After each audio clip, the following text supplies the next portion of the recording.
This is Kyle Juszczyk, and you're listening to Nothing But Niners. This is Charles Haley. You're listening to Nothing But Niners.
Click, click, click, click, boom. What's going on, faithfuls? It's your boy Mike and Tony. We are here for the Nothing But Niners Overreaction show, guys. I'm going to be popping that link in there. Y'all know what time it is, man. When the Niners go in there and they handle business, it's victory shot time. Boom.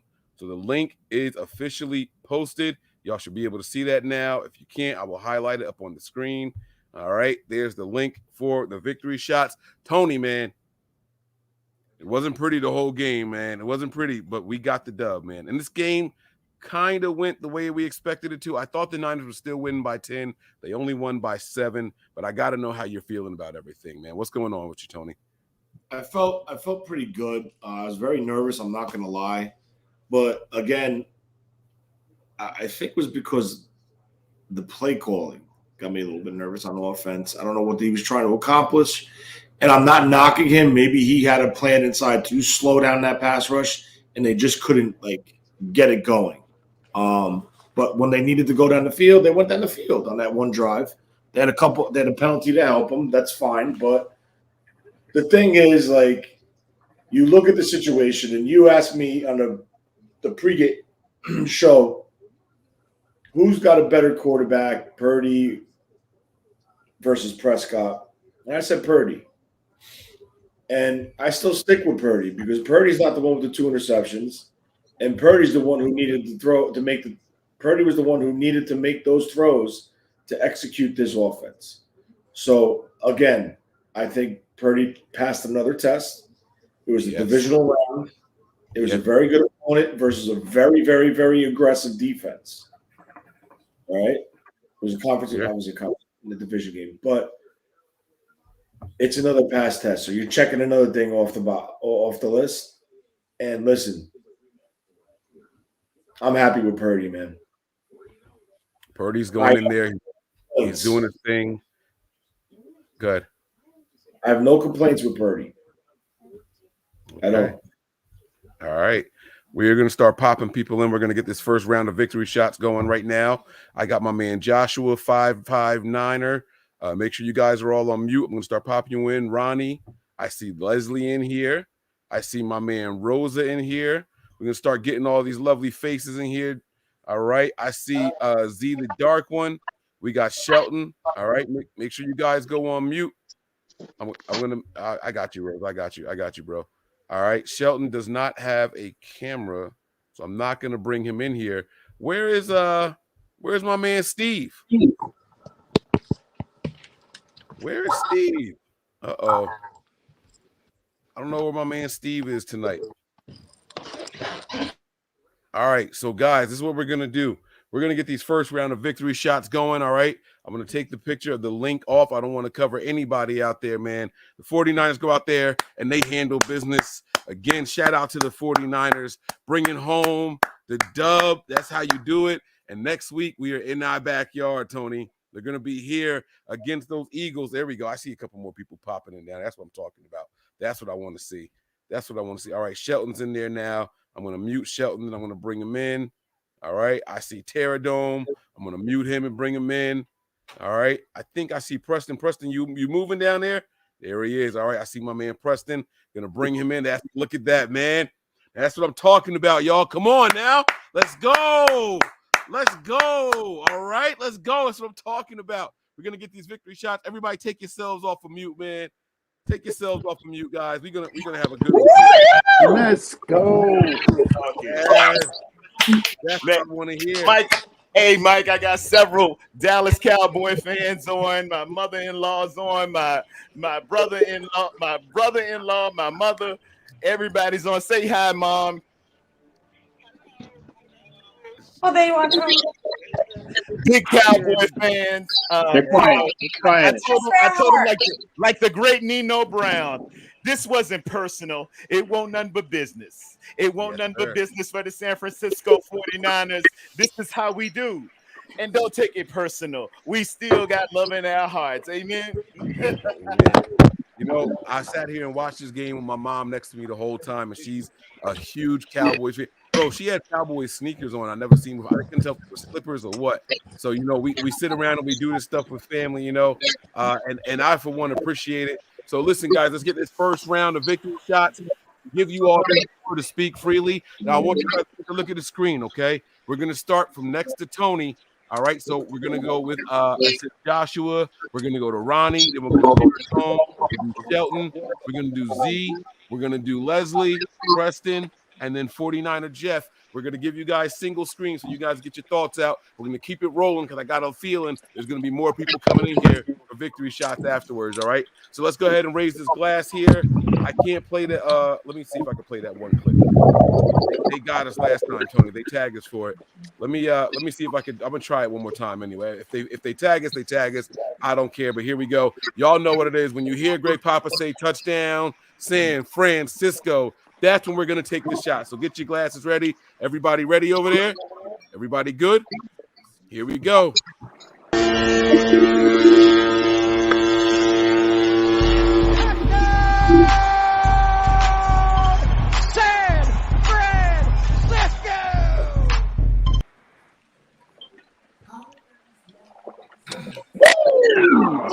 How about them Cowboys? What about them Cowboys, huh? All right, so here we go. This is what we're going to do. We're going to give you guys the screen now. All right, Joshua, man, take yourself off of mute. Everybody else, make sure you're on mute. And as we drop them off, we'll bring some more. I don't know if yeah, good win, baby, good win. I don't know if you can hear me because I can't hear anything. Something's going on with my phone, but that was a great win. If you can hear me, if not, go Niners. Let's go Eagles. It was Eat them up. Eat them up. It was a good defensive battle on both sides. Hopefully next week we can put some more offensive out there. We got a little bit more in the second half, but let's keep going. Let's go Niners. Go Niners. Woo! Go Niners. Woo! You got the little one. Yes, I love seeing it. I love seeing it. Good stuff, man. Thank you, Joshua, for jumping in here, man. All right, we're going to move on to the next person here. I got my man Ronnie up next. Ronnie on deck. Let me get him over there. Let's go. What's going on, baby? What's up? This game had me nervous. It had me nervous. I'm not gonna lie. I didn't get comfortable till Pollard went down. I knew. I don't wish hurt on anybody, but as soon as he went down, I'm like, it's over. They ain't got nothing else for us. Yeah. You know, and Tony, you had an interesting point during the game. You want to go ahead and say it again? No? Okay. Tony don't want to say it. I'll say it. So this is what happened, man. I don't know if you guys heard the show, but there was a Dallas Cowboys radio host saying that, man, since McCaffrey's been there, they've been pretty good. We need an injury. I wouldn't mind a hamstring or something like that. He wished injury on Christian McCaffrey. And then they said that when he was pressed about it, he doubled down on it and said it again. Now, look, I'm not saying that's why it happened, but you got to be careful what you wish for. Karma's a thing. Negative energy in the air, and it's going to come right back to you, man. You know, and I'm sorry it had to be at that expense. But, Ronnie, like you just said, I was sitting here next to my mom. I said it during the live stream. We kind of dodged a bullet when Pollard went down. That game would have been much, much tougher I said the same thing. I said the same thing. As soon as he went down, I'm like, okay, I feel comfortable. We're gonna game manage. I was watching it. You could see him working that clock. Every play was a work on the clock right to the end.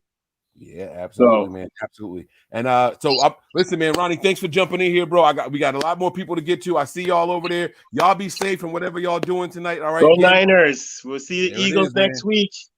That's right, man. That's right. Bring on them birds, man. Ronnie, you be safe. Right, I'm out. All right, we're gonna get Leslie in here next. I see you, love. Here we go. Here we go. Bring on the Eagles, baby. We got this. But I do want to say I was nervous until the end of the game. Now I'll tell you why. You guys know I am old school. I'm so old school that as much as I love Joe Montana and Dwight Clark, for me, the hero of that game will always be Stuckey because he forced the fumble because there was too much time left on the clock at that game. So the night I was doing the same thing. There's so much time left on the clock. There's so much time. So when they pulled that, you knew they were going to do that cow play. It wasn't going to work. And they blew that pass. Then it was like, now I can come online.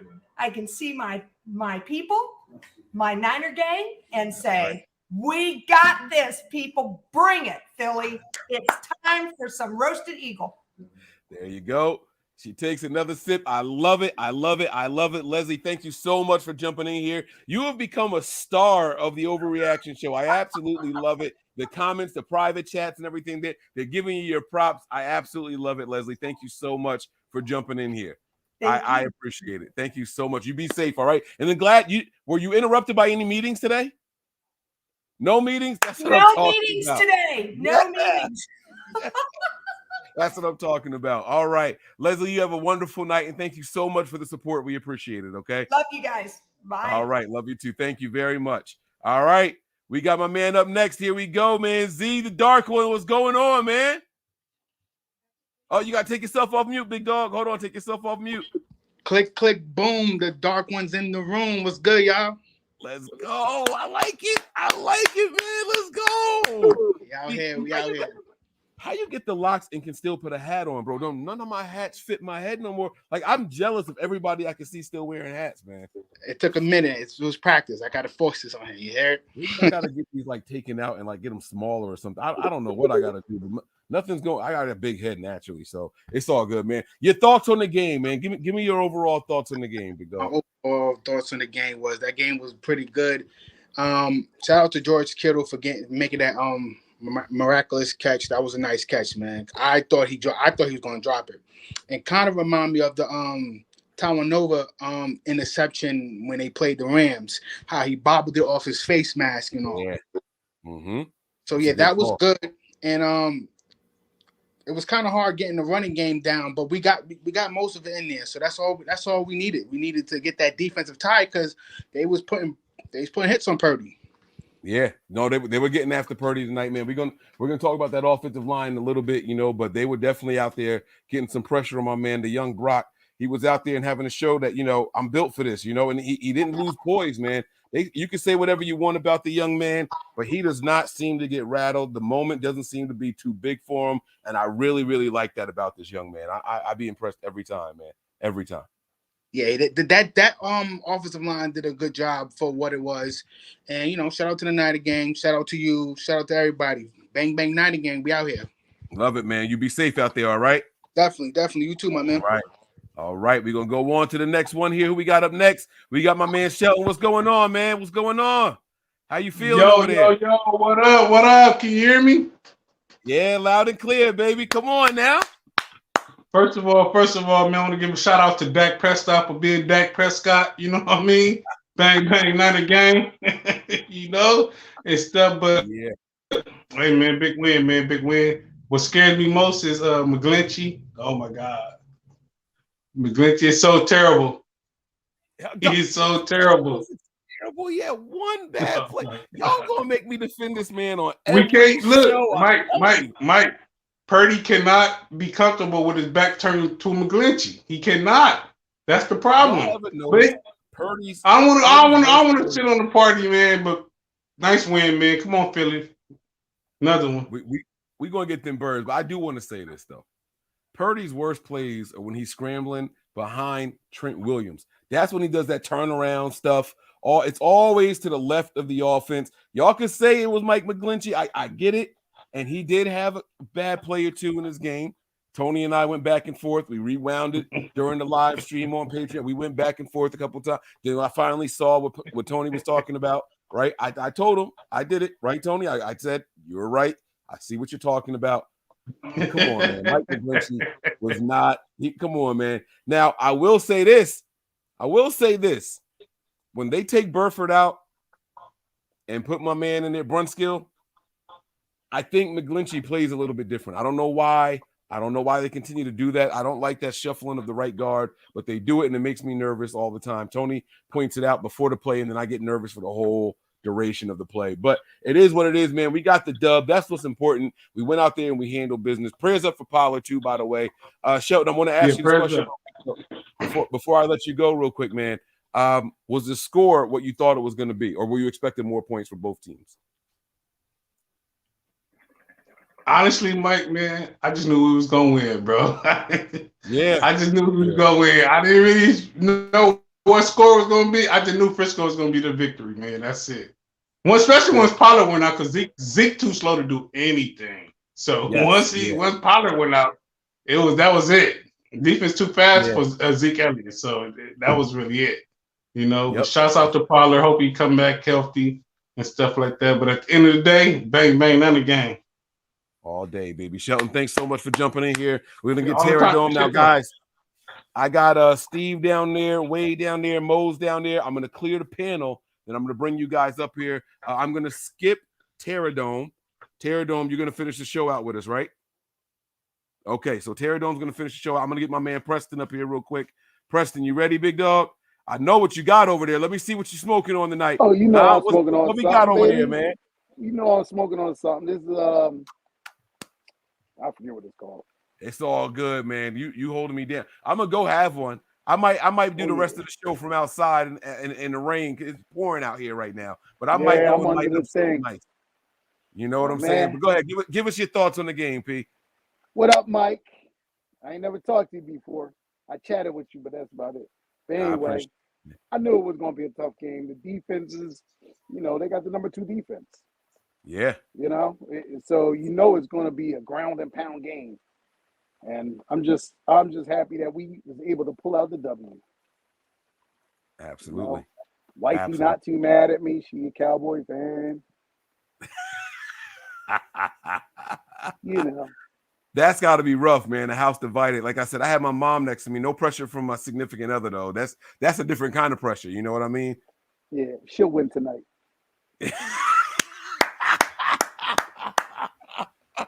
That's what I'm talking about, baby, man. Preston, look, I'm not going to keep you, bro. We're gonna keep the show moving. Thank you so much for jumping in here. I really do appreciate you, big dog. All right, Mike. Love you, man. Stay safe, Tony. Much love. You have a good one, okay? All right. That's my man Preston right there, guys. Now, what we're going to do here, we are going to let's open up the rest of the guys. I see Steve is down there. Let's get my man Steve in here. Hold on. Let's go back to the regular layout here real quick. Let's get my man Steve in here. Let's get my man Wade in here. He's been waiting patiently. I got my man Mose coming in. I got my man TC. Terrell's in the building. All right. I got Scott down there. I think my man's name is Xfinity something. What's going on, y'all? How y'all feeling down there, man? What's up, y'all?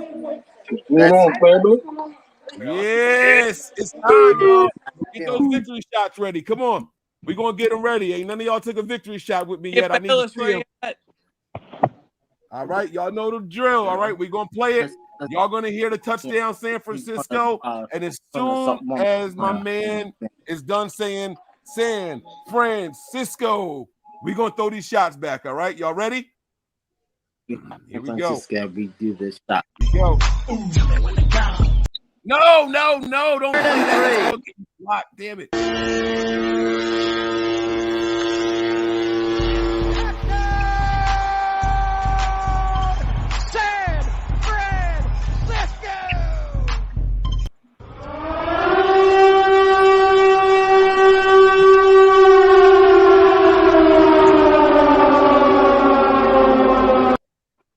All right. I tried to drown out the music. Let's see if we get flagged tonight. If we get flagged, oh well, it is what it is. I'm not worried about it. All right. Time for the single screen layout here. We are going to start with who is that? We're going to go with Steve first. Steve, I didn't know if you were going to make it tonight. I know you've been working and everything. What's going on, Steve? How you feeling, big dog? I'm feeling good. Feeling good. Hey, Mike, we got something we'd like you to get out to Skip Bayless. Skip Bayless. What happened? Skip, you ain't nothing without Shannon. Listen, man, I don't even respect that guy, Skip, but I appreciate y'all coming on here and throwing. Y'all throw all the shots y'all want in the world. Everybody, they really convinced the public that the Cowboys were going to come in here and win this game. Yeah. They really convinced the public that the Cowboys were going to come in here and do some damage. Hey, Mike. Did you see the video where the Cowboys fans, after they beat Tampa Bay, they were chanting they want the Niners? I heard about it. I didn't see it, but I definitely heard about it. 100% heard about it. Yeah. Well, they said they want the Niners until they got them. And then, they until the end game, right? Yeah. That's right. And, it's easy to go out there and say, hey, we want them. Y'all supposed to say that, right? You don't want people to think you're scared. But the truth of the matter is we are a different brand of team right now. You know what I'm saying? The Niners find different ways to win, and that's what I wanted to see. This is the first time we didn't put up 30-plus points. Oh, I got Peachy in the building, too. I see you down there, love. This is the first time we didn't put up 30-plus points since the first Seahawks game, and it's okay. I like that we show poise. I like that we show control. I want to ask you this, Steve, and I'm going to let you go because I got to get to everybody else. But what do you think about the officiating tonight? I think I thought it was shoddy at times, but there was also some correct calls. Like, I think Kyle Shanahan's a legend. Yes, he is. Yes, he absolutely is. He 100% is. I'm going to talk to the panel about the officiating when we wrap this thing up here, but I think my take might be a little bit different than what most people are. Maybe we'll see. But Steve, D'Amico Ryan deserves the head coaching job. He's definitely going to be in the running for a couple of them. That's for sure. Right. That's for damn sure. And I was always told, be careful what you wish for. You might just get it, and that's what And like I told you, what was it, 2 weeks ago? Doesn't matter who the Niners face. At all. Tony said it earlier. I don't know if he'll say it again tonight, but Tony's take was pretty simply, the only team that can beat the Niners is the Niners right now. The way we're playing. What I said, right? Yeah, that's it. That is it. You know what I'm saying? So, Steve, thanks so much for jumping in here. You and the bud. I don't know what his name is, but thank y'all for jumping in here, man. I appreciate you guys. That's my brother from another, and his name is Neil. His name is what? Neil. Neil, thanks so much for jumping in here, man. We appreciate you, big dog. All right. We're going to let you go, Steve. All right, we're going to bring up who's next. Wells, I think that's Wells over there. Where is he at? Look at that. Look, my man sipping in even a victory shot time. Look at him. He's still sipping over there. Wade, let's go. There he is. We got my man Wade. He's sitting outside. What's the weather like over there, big dog? Raining and cold. Yeah, that's okay. I got to have a victory cigarette and got to sit out here to do it. There you go. I understand, man. Your thoughts on the game, man. Your biggest takeaway. I got a couple. I'll tell you the first thing you were just asking about the officiating. So I'll hit that first. I watched that pregame with you guys, you and Tony. And when I saw who the crew was, I was a little scared. I'm pretty sure that was the officiating crew that didn't call one holding penalty in the Super Bowl, right? That's right. Yeah, it's his crew.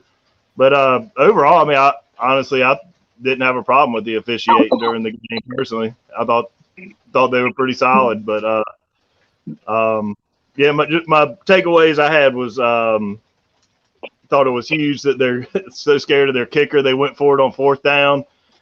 Ended up throwing an interception right after that. I think that was huge. Kittle making that huge circus catch to start off the drive there that got us down to getting in the end zone. I think other than that, just the Cowboys being the Cowboys and Dak being Dak. Yeah. You know, the Niners went out there. They got their couple of turnovers. You know, we gave one away on special teams. That was a little bit of a shock. Yeah. My guard down, watching McLeod It do the was weird. return. It was like a line drive, and then they got behind him, and that was kind of weird.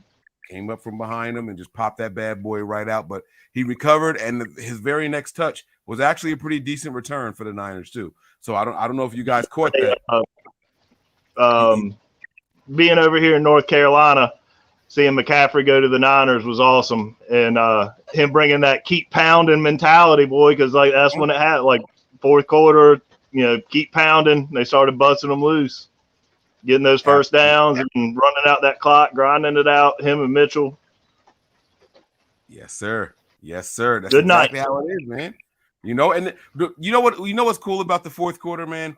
That's when we started to really assert ourselves. The running the ball, we were eating up the clock, the long drives, we were scoring. Like it just felt like, all right, we figured it out. We got it, guys. Yeah, we wore them down.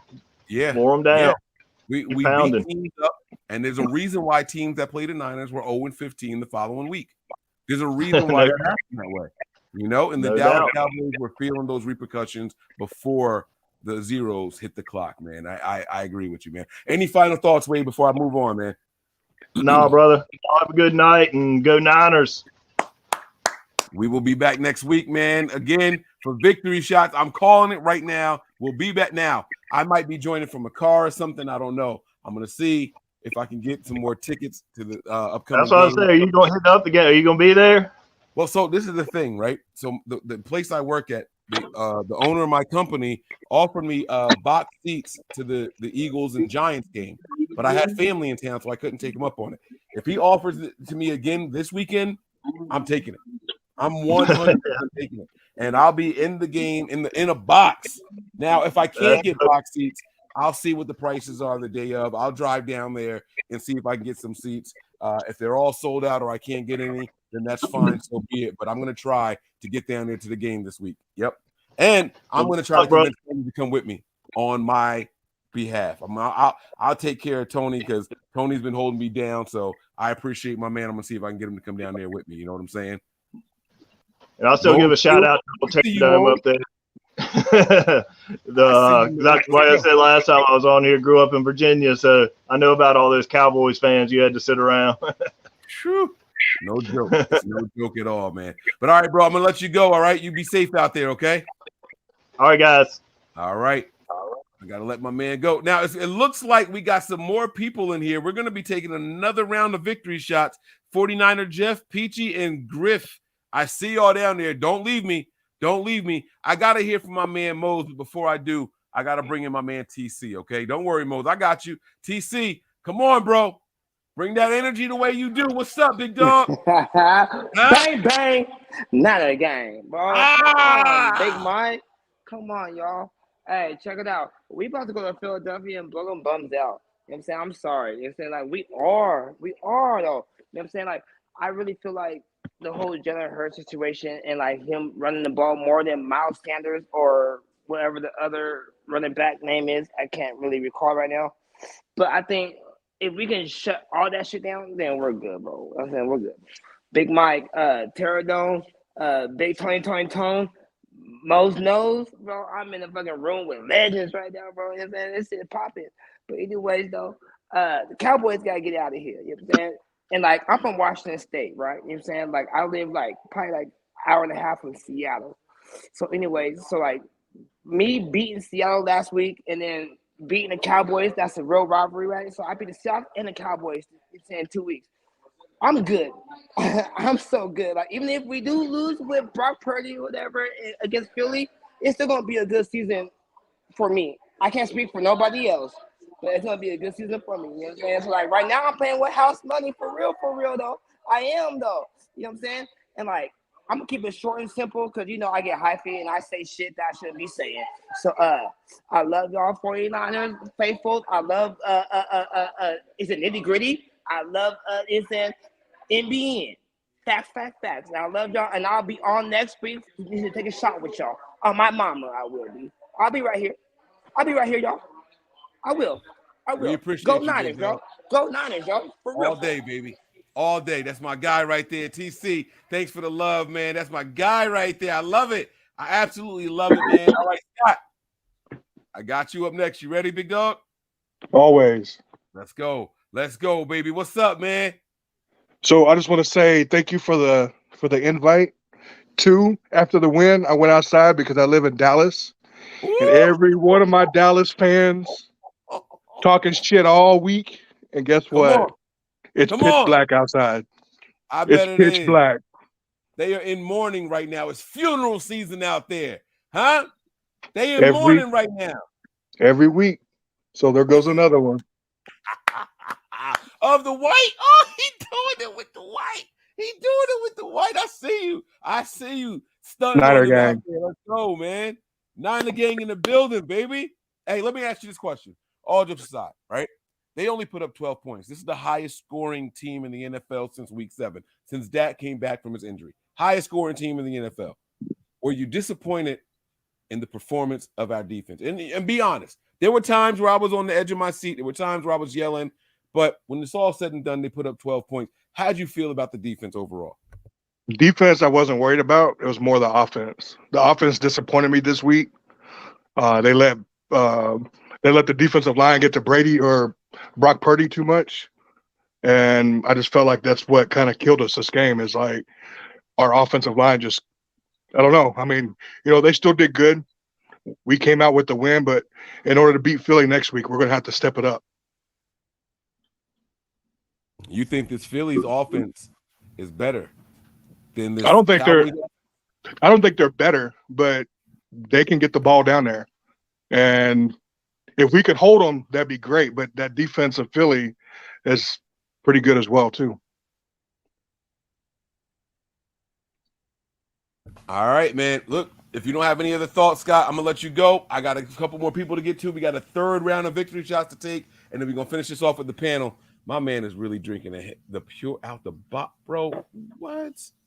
Niner game, baby. See y'all next week. All love, man. That's right. We'll be back next week. Same time, too. What's up? We'll be back same time next week. They got to deal with us, baby. Let's go. Exactly. Let's go. All right, man. All right. I think I got Miguel. You've been waiting long, man. What's going on? I know what it is when I see the squares in the ceiling. What's up, baby? Oh, yeah. I'm down here at the office today. I know. I see it, man. What's up? I had to get away for a minute, but yo, man, look. Shout out to everybody on the panel right now, Terry Dome. That's my guy. Hey, Miguel, man. There you go. There you go. I normally stay muted, but when it's you, my brother, when it's you, I gotta holler at Miguel. God bless you. God keep you. God hold you, young man. I appreciate that, brother. I appreciate that. Look, it's been a real good week for me. I put down my on my new house Friday. We turned around and played and beat the Dallas Cowboys. It was a good grudge match. And the thing that I loved about this game was it was a good grudge match. This was definitely playoff football. The officiating, I thought the officiating was pretty on point. I'm not even going. I mean, I can't hate. I didn't see anything from the officiating standpoint that we could say was controversial or anything. I think the officiating was right on point, especially when they picked up the flag on a spread. I was all like, no, I'm looking at it, right? So I'm like, no, that wasn't no penalty. And I think that they did a really good job. We can definitely tell Vegas didn't have their hands in this game at all. Come on now. They came to play. Brock is amazing. Brock is amazing. Come on now, look. Don't get Tony started. Brock is Tony's guy. Brock is amazing. Tony, you can gloat on that boy all you want. Our offensive line looked pedestrian in the first half of that game. Brock got sacked, but he never got shook. Never got shook. Mm-hmm. He almost had an interception. And somebody explained to me something, because I keep seeing it and I keep saying it, but he almost always throws an interception. But for some odd reason, like we say, something said, he got some kind of covering on him. He got a hedge around him. That those possible interceptions, they don't turn into interceptions. They just hit the ground. They just hit the ground. Huh? But Dak threw 2 of them. Anointing. He's anointed. Mm. We said both of us said it, Terry Dome. Both of us said, you know, who we remind you of that overlooked son. Come on, David. That overlooked son. He was did this. Don't you got another son out there? Amen. Yeah, you talking about David? He out there with the sheep, man. Ain't nobody. No, bring him. Preach it. That's what I'm looking for. Come on, sir. Brock Purdy is amazing. That young man, David was a young man. That young man has so much poise and has so much moxie. He got so much courage. I don't like that they call him BCB. I don't, you know. I don't do that. We don't typically use them kind of terms. That's, you know, they don't be paused. They don't say pause or nothing when they say it. But I think overall, man, you just saw us that fumble, that muffed kick, right? Adversity. I mean, worst possible time. And for the team, the defense to buckle down and walk out of there with only allowing, I think they got a field goal off of that. Yeah. You know, and my cousin called me, right? Talking about Kyle let 20 seconds run off the clock. He don't trust the boy. I said, that ain't got nothing to do with it. That has nothing to do with it. He trusts Brock Purdy, but what Kyle was doing was strategic. It was strategic. It wasn't about, oh, I don't trust it. He gonna do something crazy. No, that's not that. Because he let him come out and start throwing again, right? He did. So let's just keep it a book, like Wayne like to say. You know, we are the better team. We had to grind it out. We had to fight it out this time. Yes. And the O line was the weak link in the beginning. But when they needed to buckle down. What they do, huh? Yes, sir. Yes, sir. So, Miguel, man, look, I am ready. I'm ready for next week. I if our O-line can step it up next week against the Eagles, because the Eagles do have the most sacks in the league. Yes, they do. So that's kind of scary. They come from all over too. They come from all over. But we also have Kyle Shanahan, who knows this. We also have. Look, I really want to hear. I just truly believe, Terry Dome, I think you will agree with me. I truly believe the destiny on Brock Purdy. Come on, sir. Is going to elevate this team to the Super Bowl and win it. I already said we're making history this year. Yes, sir. This is going to be the storyline. I mean, this is going to solidify Kyle. This is going to be the storyline. And all the off season, it's just too many. It's too many miracles that happen. Yeah, we in there. Hey, you can't take all the good thoughts, Miguel. Get out of here, man. You got a whole Miguel, that take all the good thoughts, my man. That Ephesians 3:20. Let me say this right quick, Mike. That Ephesians 3:20. Yes, sir. Says he's able to do exceeding and above abundantly all that you can ask or think or imagine. Right. We was thinking some things, we were imagining some things, but he's able. He's able. And when I looked up Brock on Twitter after Miami, it said a believer. There you go. That's what we've been missing. All right, now you know it. He's able. You in the spirit. He's able. Oh, he got it. Nah, y'all gotta go. No, y'all not turning. No, gotta go. Miguel, I love you, bro. Love y'all, man. Look. Next week, let's do it. Keep the faith. Right back. Keep the faith. Right, send out some prayers. You know, and look, God is on our side. There we go. We got it, baby. Come on now. All right, be safe. That's my man Miguel. All right, Peachy. I see you down there. Griff, thanks for hanging. Mark, I see you down there. All right. Jesse, PA Niner figure. I hope y'all ready, man. I'm bringing all y'all in here right now. Mose fell asleep at the wheel over there. My man knocked out. I see you over there, big dog. Don't try to talk to me on mute. No, I'm still here because I'm gonna talk my ish when it's my turn. Let's go! Look at that heat. Yes. Mose always ready. Mose always ready. Mose ready. Yes. He just My phone was ringing off the hook before the game. They ain't saying that now, Ringing are they? off the hook before the game. Because one of them got ignored. But guess what? My phone dry. And do not disturb ain't on. Come on.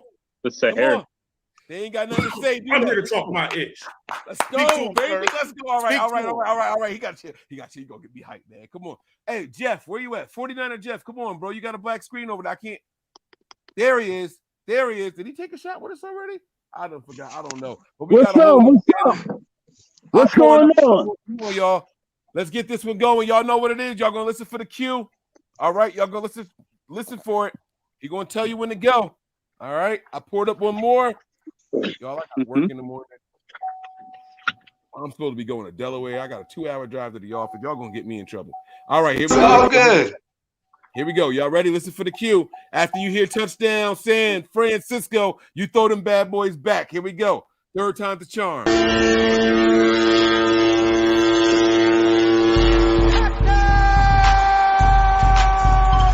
San Francisco!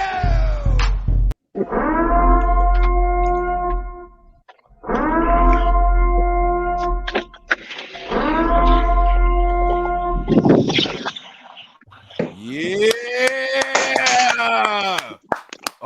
Okay. It's time, y'all. I got to hear from the panel. Y'all better hold me down too. I like the energy most, man. I can't wait. Peachy, I'm gonna make you wait because you're gonna be with us for a while. Griff, you up first, big dog. Come on, Griff. Bring that heat. What's going on, man? How you feeling over there? Man, I'm so good.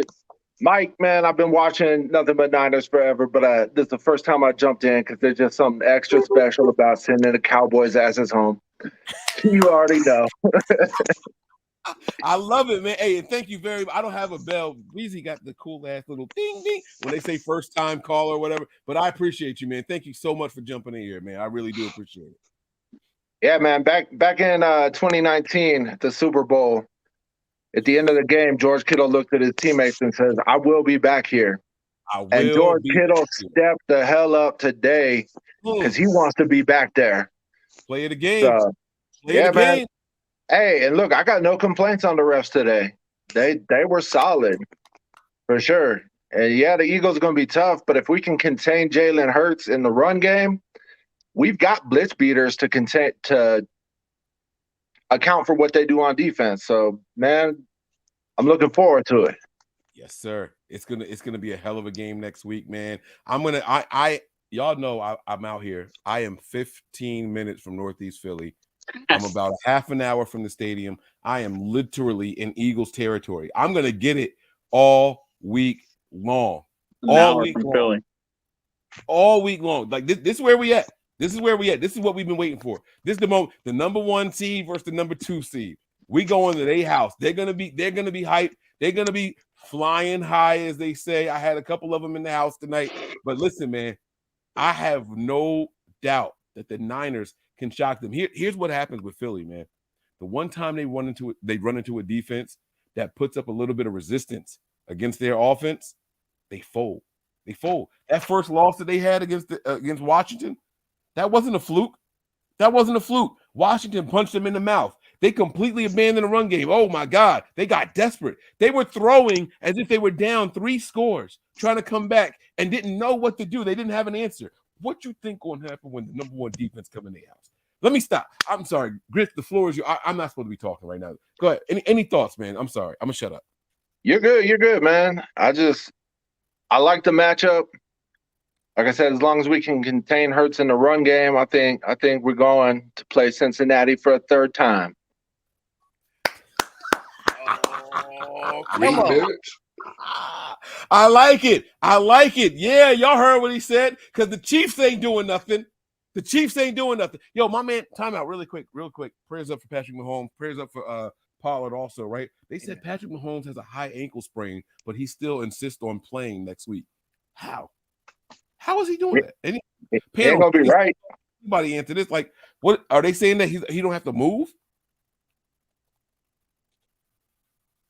Nobody. I guess the Bengals defense, yeah. No, he needs that mobility. Did it look as bad as Pollard's? No. His injury is nowhere near as bad as I think Pollard broke something. I ain't gonna hold you. I think Pollard broke so bad for that dude. After game report or anything like that, but Pollard didn't even have a shoe on when they were taking him off. Yeah, they had that air cast.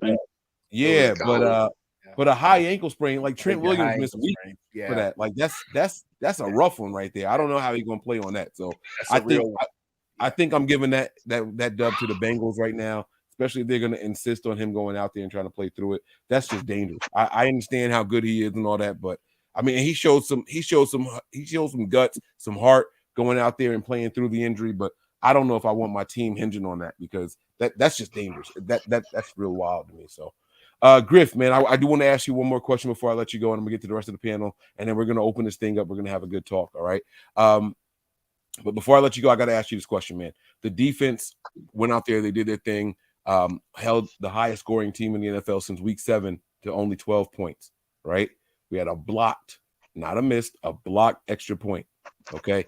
If you could change one thing about this defense to make them better, what would it be?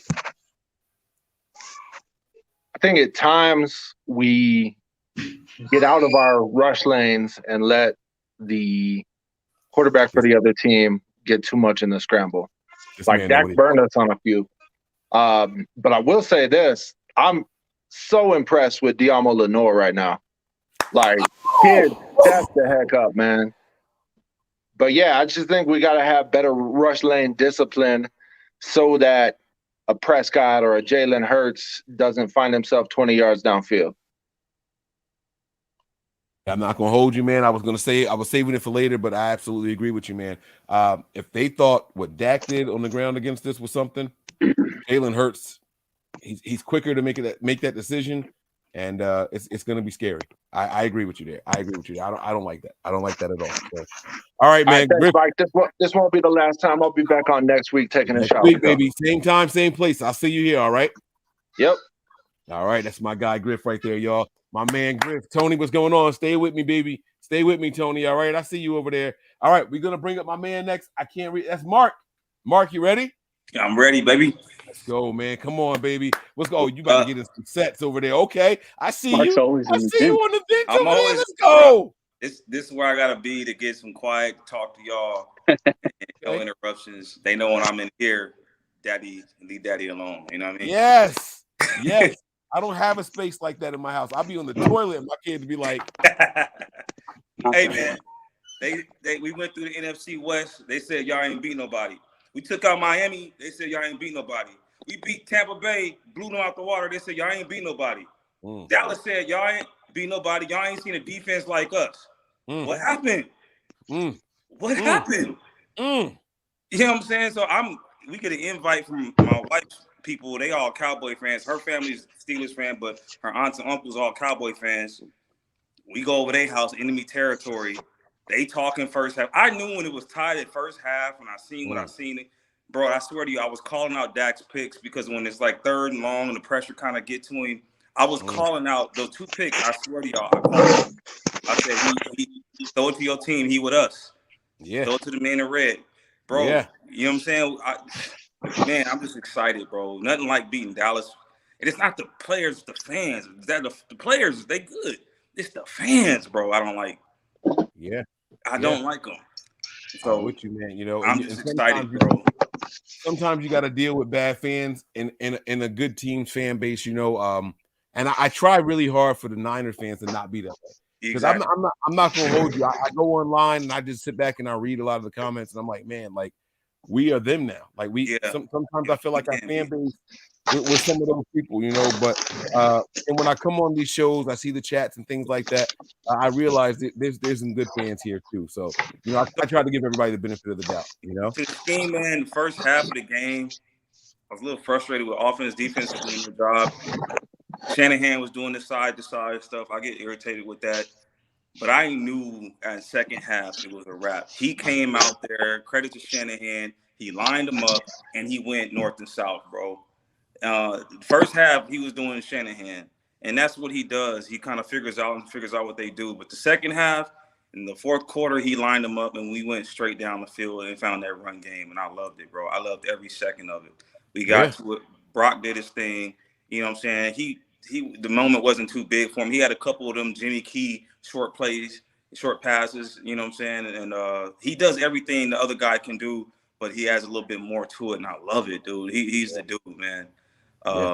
It's wonderful, bro. Absolutely, man. Mark, thank you so much for jumping in here. Before I drop, Terradome, I ain't been on with you before. Mike, Mose, Tony, everybody else, all y'all, I love y'all. Terradome, I was telling you know what I'm saying, Wayne in Instagram, bro, y'all was having a spiritual session. I just feel like I'm connected with y'all, bro. I feel like I know y'all because some of the things y'all be talking about, bro, it really is. We are all fans, but y'all be on some next level stuff sometimes, and I love it, bro. Y'all keep it up, man. All y'all keep it up, bro. You got my heart, Mark. Hey, man, all love all the time, my brother. All right. God is in control, and we're just living, moving, and having His way in our being, man. Yes, You got it. I see it on you. I know. All right, man. I see it on shout you. out to you too. I didn't mean to leave you out. I'm sorry. See that? Yeah. It's my girl. Let's go. All right, let's go, man. Hey, nothing but Niners, man. Beyond analytics. Let's go, man. That's what we talking about, baby. Mark, you be safe over there, all right, man? Hey, y'all come here. Y'all holler at me. I'm in Arizona. I can see the stadium from my backyard, bro. So whoever come out here, if we make it, get at me. All right, fellas? Ooh, all right. I'm holding on to that. I'm putting that in my back pocket. I got you, okay? All right, man. He said we got a spot for the ball. Y'all heard him, right? That's what he said. For the ball. All right, fellas. We're not gonna look too much. We're not gonna look forward too much. We still got business to take care of. Okay. All right, we got a little business. All right. All right, man. We all right, shall we're see gonna bring in my man Jesse. Jesse, you up next, all right? I need to hear. Oh, that's me. That's the wrong face. There we go. There's my man is over there. I see you with the gold bar. All right, let's go. Let's go. I like it. Jesse, man. Come on, bro. What's the next excuse that they're gonna give us? You know what it is? I can tell you what it is. What is it? Y'all haven't played nobody on the road yet. That's what they're gonna tell us. That's all that's left. That's all that's left. The number one scoring offense since week 7, since Dak been back. You know what they're gonna say? Y'all were lucky y'all were at home. Y'all are lucky that Pollard got injured. That's what they're gonna tell us. Yep. Yeah. Haters are salty because Niners keep winning, baby. That's right, man. Jesse, hey, look, I gotta ask you this question though. Were you disappointed with the offensive production this game? 19 points. Did you want a little bit more? It's a good defense we win against. It's a good defense we win against, man. You know what? You're right. We went up against good defense. So I'm not going to be mad at 19 points because that W still came through. So all I kept hearing was Purdy hasn't faced the defense. Purdy hasn't faced the defense. Yep. So what's the next excuse? What's next? We haven't beat a team on the road. Let's make it happen. Right. You know what's going to happen, man?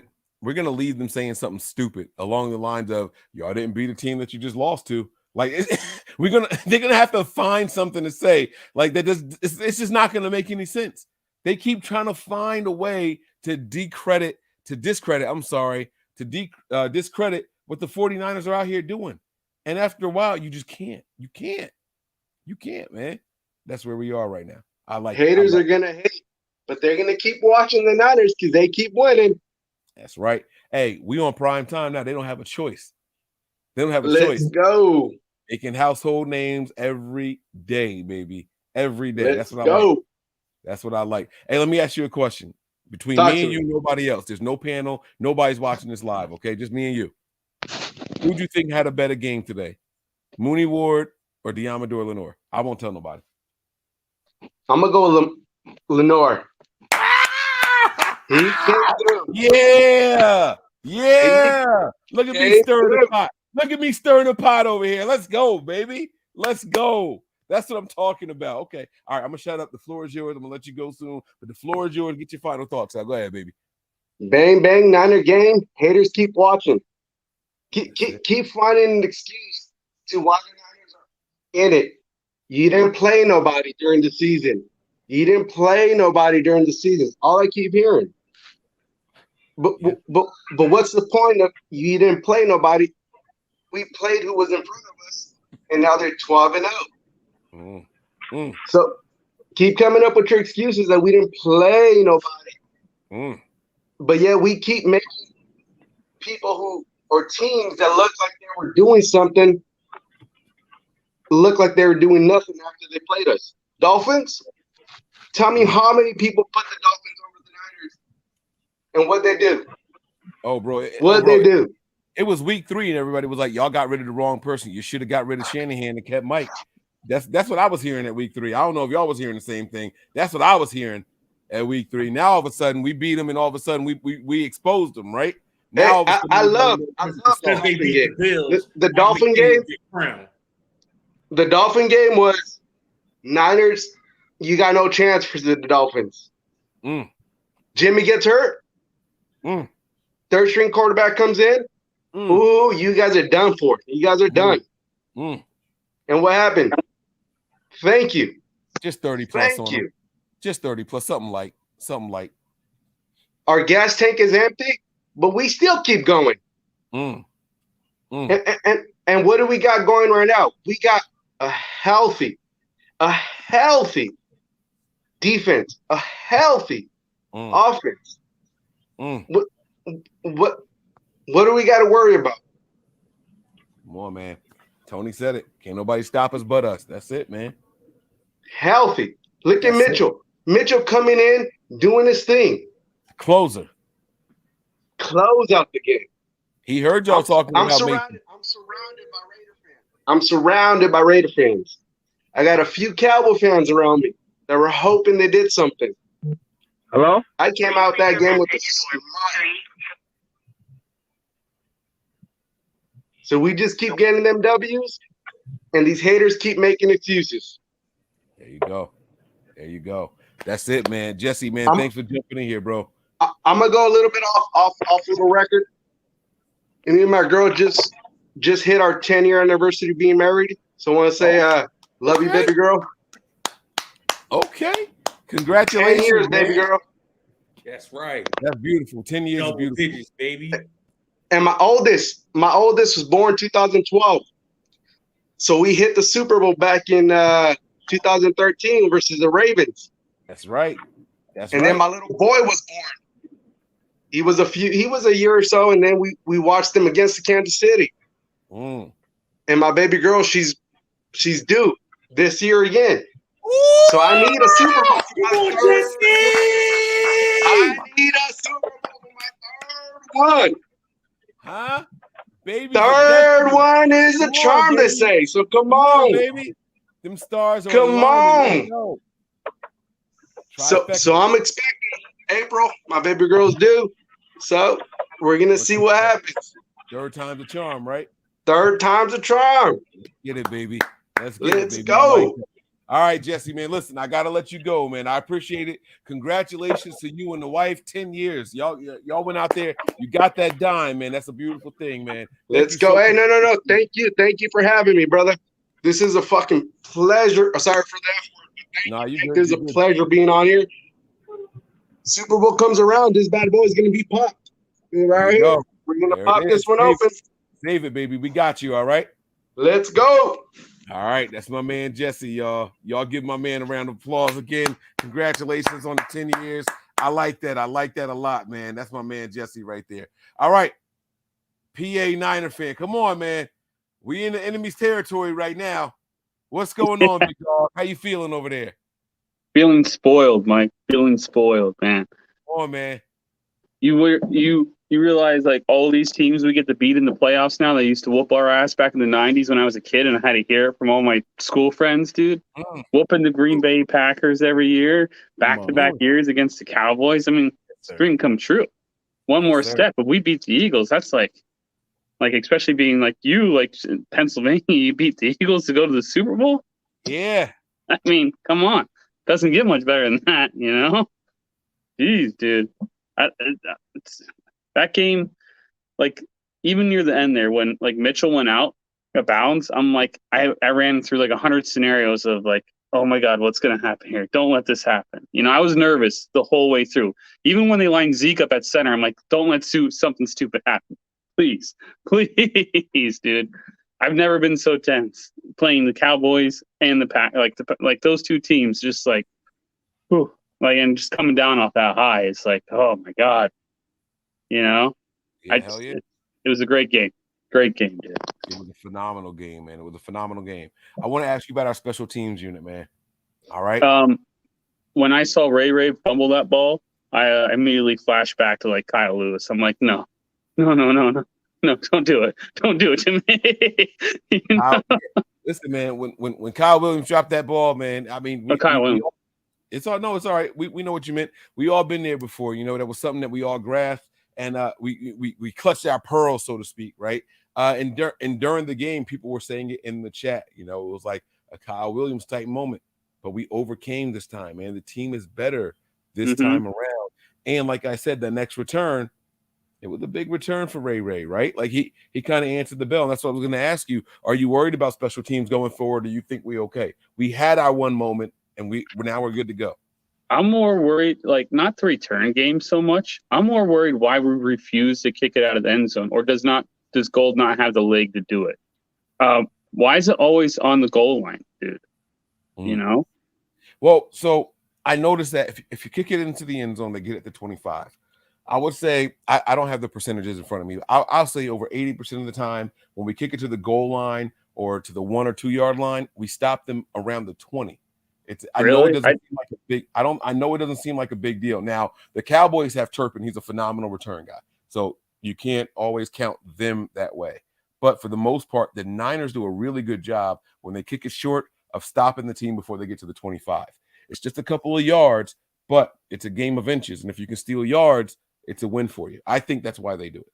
I just must remember the bad ones then, because I just feel like I see them up at the 30 or 35 every time. And who returns football? Who returns the ball for the Eagles? I don't know off the top of my head, and I should. I'll have that answer for you when we start doing the preview show, though. Other than that, I mean, compared to last year, our special teams is phenomenal. It's not really that it doesn't hurt us like it used to. You know what I mean? Not a liability anymore. I feel you. You know? Yeah. Let me pause you for a second. Don't leave. All right. I'm gonna bump my man Tony in here because he's got to go. But I gotta get some. I gotta get some thoughts from my man Tony before he gets out of here. I know he's got work early in the morning, so please take yourself off of mute. Share some thoughts, and I will say this before you start speaking. Right? I know you were worried about Bill Vinovich with the officiating and things like that. That was one of the main things I wanted to talk to you about. I felt like this. The officiating wasn't great, but I think the officiating was fair, if that makes a sense. They missed a lot of holding calls, especially when Dak was in the end zone. There were 2 holding calls that they missed right away, right? They missed a couple of things, but they let the guys play. It's not like they called them on us and didn't call them on the other team. I felt like it was fair. Tony, I got to get your thoughts on the officiating and then whatever else it is you want to go over before you leave. Yeah, I mean, the game started off like we flipped out right off the bat. Like, you know, you started to see the non-calls. I forgot what they were off the top of my head.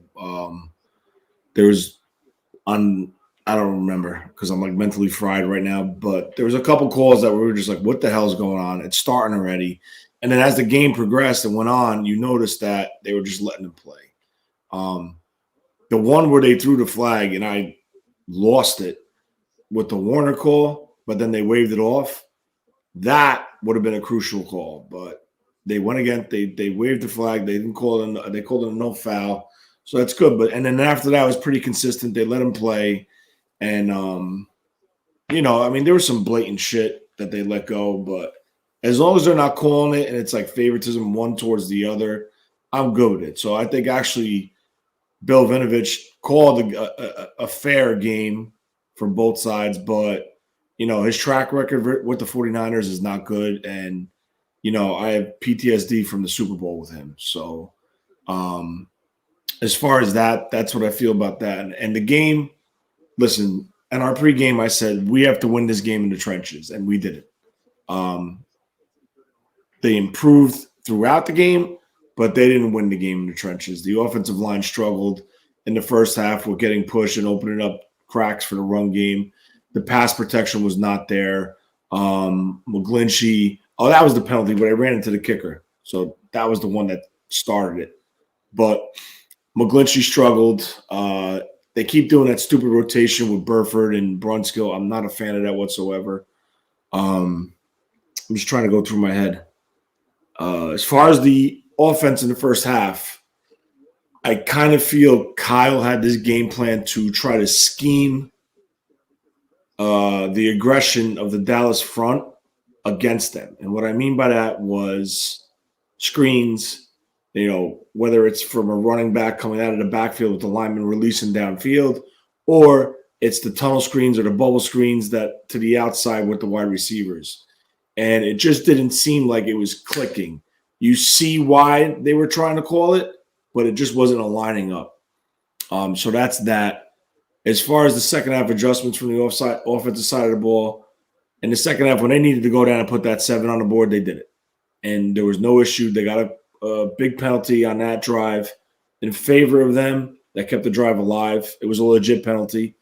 I don't remember what it was, but it was a legit call. And it just seems like the majority of this 7 straight that Brock Purdy won, the offense carried the defense. Well, now guess what? The defense helped the offense this time. And that's what you want to see. You want to see complementary football. You want to see, equal at all 3 phases. Sometimes it doesn't work that way because that's a perfect situation, but that's what you want to see in a team in a playoff trying to make it to the Super Bowl and bring home the 6th championship. As far as the game, and I stand by this, the 49ers are the team that can beat them, in my opinion. They beat themselves. Stupid penalties in this game. Dre Greenlaw. There was another one that was stupid, but it is what last week I know with Jimmy Ward. You want to alleviate this because as you go further into the playoffs, these teams are good and you cannot have those mistakes because every play is like crucial. Every flag is crucial. Every minute in the game is crucial. So you have to alleviate that. But as far as we all thought it would potentially be I thought it would be much more than what it was as far as point production on offense. But you saw this team, the 49ers, and Mike said this, the number 1 offense held to, 12 points, I think it was, Mike? The final 12 points. That says a lot. And the reason why I'm saying that is because they got no sacks this game. So the back end played a really, really good game. The intermediate, the second level. He got 1 sack. Remember when he was scrambling around? He ran up that. I'm saying like a legit pressure off the edge, pumping the ball, and they bring him right down, like that type of sack. So that tells me the second level and the third level of the defense were on the same page, communicating well, and there was no blown assignments. And that's what you want to see. I'm going to tell you right now, versus Philly, they have to get pressure. They have to rush more discipline, and the offensive line has to play a lot better. Now, teams are saying, people are saying that the Niners are more of a favorable matchup for the Eagles. I totally disagree with that because you saw what happened yesterday with the Giant game. And I said this to Mike this morning on the phone when I was driving back home right before the game. And the reason why the Eagles were so successful was they forced the Giants to become one-dimensional on offense. And the minute they do that, I don't care who your offensive line is, and I don't care who your offensive coordinator is. They're going to tee off on you, and that's when you get in trouble. But on the flip side of that, they didn't run the ball. They pretty much abandoned the run. There's no pre-snap motions. The offense is, 4 wide and just run a route and get open. There's no creativity in that game, and that's why they got spanked the way they did. They played right into the Philadelphia Eagles' hands. I see this as more of a challenge for Philly facing the 49ers offense because of everything that they do. Pre-snap motions, bootlegs, rollouts, everything that Kyle Shanahan, on every way he could attack you, they're going to keep their rush off balance, all right? And I think Parsons made one good play versus McGlinchey where he just flipped him and applied pressure to the quarterback. So with that being said, Kyle's game plan kind of worked in a roundabout way because it eliminated him off the sack chart. He didn't get no sacks. Him. So I think we all could agree he is their best pass rusher. Yeah, they have other players that are good pass rushers. He was the focus. Just like Aaron Donald is the focus versus the Rams, this is Kyle's ability. He could take your best player and put him in a stressful situation or use his aggression against him. And that's what Kyle did. But now he's going to have 4 good rushers. And I think Reddick is probably the best one out of all of them. I know Graham is good, but Reddick is probably their most dominant one and consistent one. So I think it's going to happen to Reddick this week. He's going to put him in stressful situations and use his aggression against them. And if they could do that and the offensive line can shore up their protections and pass pro, I think the Niners could have success next week and beat Philly and go to the Super Bowl. But it all starts now. Like, yeah, you won. It's over. You got to start putting in time tomorrow. You got to watch the film. You got to start with the game plan. It just seems like, and I said this to Mike about a couple of weeks ago, I see a lot of traits of the 1994 Super Bowl team in this team because all the veterans made that team a business trip. Like every time they stepped on the field, it was a business trip. Every time they got on the plane, it was a business trip. They knew what they had to do to win. They did what they had to do to win, and they came off the field as winners. And that's what we're starting to see. As far as Brock Purdy, there's no more questions about this kid. He's a damn good quarterback. Am I saying he's the best quarterback in the league? No, I'm not. But he's the best quarterback for this situation and what Kyle requires from his quarterback. It's almost like a point guard. I heard it on KMBR, someone's interview. He's like a distributor. But he has the ability to make plays. And in this offense, you don't need the Josh Allen, the Patrick Mahomes. You don't need the big name all-star to carry the team. You need the guy that's going to be smart with the ball, that understands the offense, that knows where to go with the ball. Most importantly, has confidence in his arm and has confidence in his eyes. And all 5 of those things are Brock Purdy. And the most important thing is Kyle believes in it. And Kyle's big thing when they got hired and they brought this quarterback in, this quarterback in, this quarterback in, I recall him saying specifically, I want to get to the point where I see the game through the quarterback's eyes. And when that happens, this happens. Obviously not tonight because I think Dallas had a hell of a game defensively. I think the Niners, they took it right to the Niners. And you knew it was going to happen because Dan Quinn is that type of coach. He's an aggressive coach. What's up? I want to ask you, Tony, real quick. Yeah. How much do you think that has to do with Dan Quinn and Kyle being so close from Atlanta? I don't think so because the Greg Olson made a very good point how much they both evolved as coaches over the years. And Atlanta was 6 years ago. And this took it back to when they were in, not Chicago, Cleveland as a coordinator and a head coach. No, that was Pettin. I'm sorry, disregard. So it was time has changed. Kyle's offense has evolved. Quinn's defense has evolved. They make adjustments. They have the tendencies, what they know previously, and they try to match it. But Kyle's offense is totally different than what Dan Quinn knew in Atlanta and vice versa. So, listen, it comes down to this. They're 2 great coaches. They have 2 great units. Credit to the Dallas defense, but Kyle Shanahan got the upper hand today. And it wasn't by the way we all thought it was going to be. It was more of a methodical chess match. You do this, I'm going to attack you here. You try to stuff the run, put 7 in the box and run blitz me, I'm going to go right behind you. So you saw it numerous times today. How many times Kittle came flying right open across the middle? And the excellent catch that he made. He stayed focused, concentrated on the ball. But back to Purdy, he made no throw where you were just like, holy shit, that was bad. Like, oh my God, what the hell was that? Is he regressing? Is the stage too big? No. He played this game almost like a veteran. And you have a guy making $40 million across from him throwing 2 interceptions. So, Before I let you go, Tony. Oh, go ahead. I'm sorry. In my opinion, I think the 49ers got lucky drafting this kid in the final pick of the draft. And I'm just going to say it again. The stage isn't too big for him. The lights aren't too bright for him. I think this is going to be a huge test for him to go into Philly for the team to travel. But again, with what we have on offense, with what we have on defense, if they could do it, if anyone could do it, I trust this kid Brock to do it. This is our first game on the road in the postseason, man. It's a different environment. Postseason play is just different beast all by itself. Now add into the fact that we're going to be on the road and Philly fans know when to get loud. It's going to be a nice little test for Brock Purdy. But I do want to ask you this question. Mark put it in here earlier. I just want to get your thoughts on this. It was, I believe, their final drive of the game or the second to final drive. Why didn't Armstead sack Dak for the safety?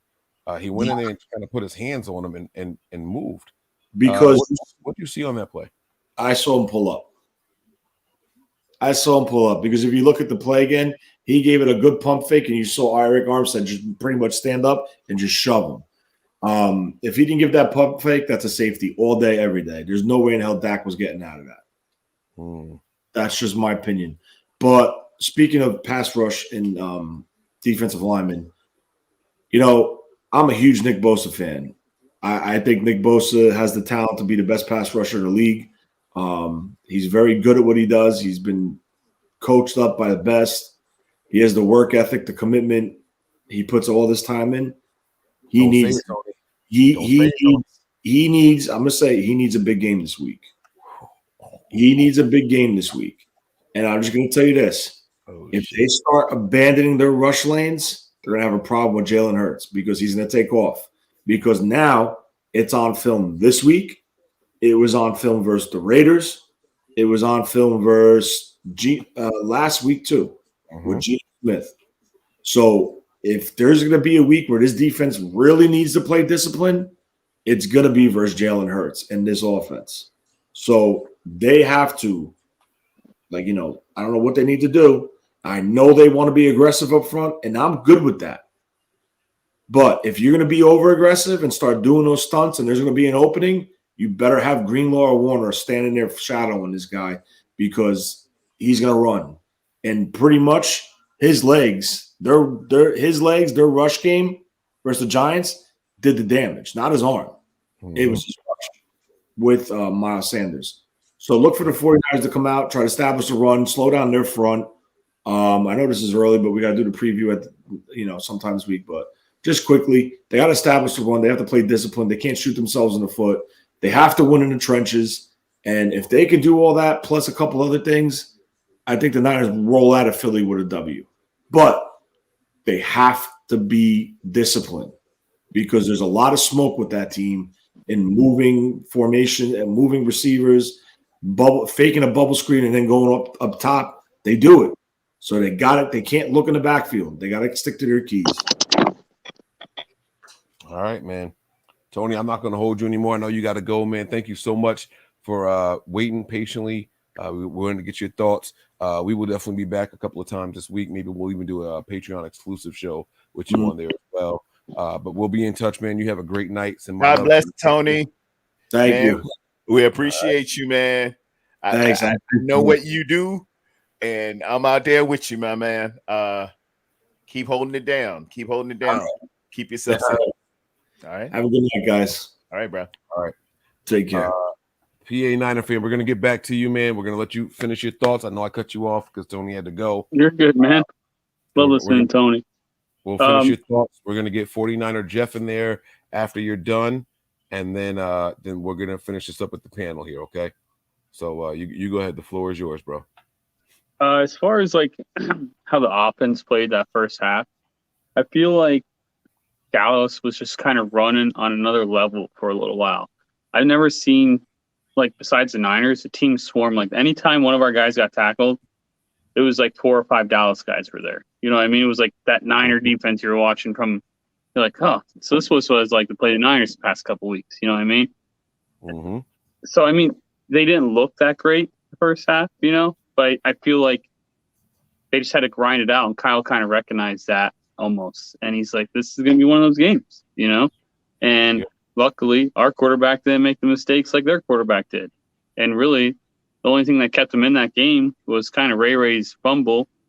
Well, gave him hope a little bit in that game. You know what I mean? Mm-hmm. It was really, we tried several things to try to lose it, but the one person who didn't for once compared to last year was our quarterback. So, like, which was awesome. He never broke. Like, just building off what Tony said. You know what I mean? Like, no matter how many times he was under pressure from the offensive line, never dropped the ball, never threw a pick, you know. It was good to watch for once, you know. Yeah. Also, no matter how good the coverage was, he would just still be looking downfield the whole time. Mm-hmm. The whole time, you know. It's fun to watch him. That's pretty much it, man. I hope I can't really say anything about Bosa. It's hard to make that call before you see like an all 22 because I can't keep track of like pressures and like if he actually got doubled and stuff like that, you know, because that does affect the game. Like he might not have a sack, but he does affect the game, you know. Like he literally ended the Raider game with pushing someone into that quarterback, but that's not a stat. You know what I mean? Right. No, so it's hard to tell. For me, anyway, some other guys have better eyes than I do when watching, but you know. Also watching like Troy Polamalu Jr. out there. Huff is like insane. The way he got in that one play was disgusting. 2 plays, actually. So yeah, I agree with you, man. I completely agree. You know, this watching Purdy, there's pros, there's cons to it all. You know, he did advance. There were times in this game where I felt like, you know, I haven't been nervous about the 49ers offense for a while, but this game kind of put me there. I'm not gonna lie to you guys. I'm gonna go back and watch it. That was on first look. You know, I got to go back and watch and actually see what see everything, you know, from a better perspective and with a calm mind. You know, when plays don't work out the way you want them to, you kind of flip out when it's live. But now that I know the results, I want to go back and watch and just see if I can figure out at least what the plan was, right? Understanding is the key to everything. It's not about the success or the failures of a play. It's about understanding why they were doing what they were doing. And so when I go back and watch, that's what I'm looking to gain. But you know, I'm going to let you go, man. I appreciate you jumping on here. You were great. Wonderful comments. We got to get my man Jeff on here, and then the panel's going to finish this one strong, okay? Good night, boys. Have a great night, man. You take it easy. All right. Now, Jeff, you've been waiting long, man. Where you at over there, man? Yeah, baby. I'm on my way to work. I got to go to work. You going to work? I'm going to work. I have to be to work at midnight. I'm driving. You didn't have any victory shots with us, did you? Don't snitch. Don't answer that question. I'm just playing with you, man. Listen, bro, what do you think of the game, man? Come on. Yo, listen, you know what I thought, honestly? I love the game. This was a hard, battle-tested game. Like, we fought. Yeah. You know what I'm saying? And this was football right here. I love this for our team. We need this for the playoffs and to move forward. Not everything was easy. And we went through a bunch of different, what's the word I'm looking for? Adversity. We fought, man. Yes, adversity. Yo, listen, we fought. It wasn't an easy game, and I'm proud of everybody. I'm proud of the offense. I'm proud of the defense. I'm proud of the coaching. Like, it wasn't easy. It wasn't the normal game, what we used to. And I'm just proud, Mike. I'm proud, man. I'm a proud fan. I'm a proud fan right now, honestly. Yeah, one of the things that I think when you can define a good team, right? So when the Eagles were blowing everybody out, nobody was talking about it. Then they had that close game against Washington. They ended up losing. Then they go on their little streak, but there was no Jalen Hurts. We didn't know what it was. Right. But it felt like if they weren't blowing people out, then it was anybody's game. The Niners are winning these games a different fashion. We've got the blowouts. We've got the close games. We've got the overtime win. Like the Niners are checking all the boxes for that word that you were talking about, adversity. We have faced every piece of adversity head on and come out victorious in the process. It's really hard to feel like this isn't our year. I'm sorry. It's hard to feel like this ain't our year, bro. No, definitely. Listen. This was a crazy season from how we started too, right? People counted us out. Look, from our quarterback situation to Brock Purdy, they counted us out, and we fought. What is this? 12 straight? 13 straight? What is it? Come on, man. 12. This is game 12 12. right here. 12, yes. 12. Game I'm sorry. 12 Listen, right I'm gonna tell you, I've been drinking a little bit from earlier. But I got let me do the math. Hold on. We were 3-4. We finished the season 13, so that's 10. And then we just won our second playoff game, right? So that's 12. That's 12 in a row. Yes. So now it's on to Philly. I think we're just tougher than Philly. And I'm going to try to make my way from New York to Philadelphia. I'm trying to make my way down. I need to be there. This is what I'm going to put on the table. If I don't get these offers for the box seats, and if the tickets, they're saying now, your boss, right? Your boss, right? Yeah, but if he don't offer that, and they're saying these tickets are $1,000 for the nosebleeds, I can't speak for anybody else. I got a household of 6, not counting the dog. Like, listen, I'm not doing $1,000, but I will put this out there. I will put this out there. I have a guy who owns a lounge in Trenton. I will have him give me this lounge, and anybody, open doors, BYOB. I already talked to him because I was going to do this a couple weeks ago. You can smoke what you want in there. I'll have my cigars. Y'all bring whatever y'all want. Y'all bring your drinks. We'll order some food, and we'll have a good time. I will reserve. You talking about stogies? No. That's the cigar parlor. No. I'm not going to do that. You're not doing stogies? Okay. No, they got a capacity rule. This is a different place in Trenton. That's Stogie's over here in PA. This is in the Bridge because not everything is legal in PA. That's legal in Jersey. Gotcha. I want people to come and have a good time. I want us to be relaxed. I will get this place if I don't end up going to this game. I will get this place and we will have a very, very good time. I will put the details out there. I'll post it all over social media. Y'all keep your eyes peeled. Now I'll announce it here on the show. Okay, we gonna make this work. Keep me posted because I'm not paying a whole bunch of money either. I'm gonna be honest, and I already have a hotel. I have a hotel reserved. I'm just waiting on the prices of the game. I got a hotel down there, but I'm not gonna pay all of this money for the ticket. So, but just keep me posted. Trenton is not far. Mm-hmm. Keep me posted. I'll do that.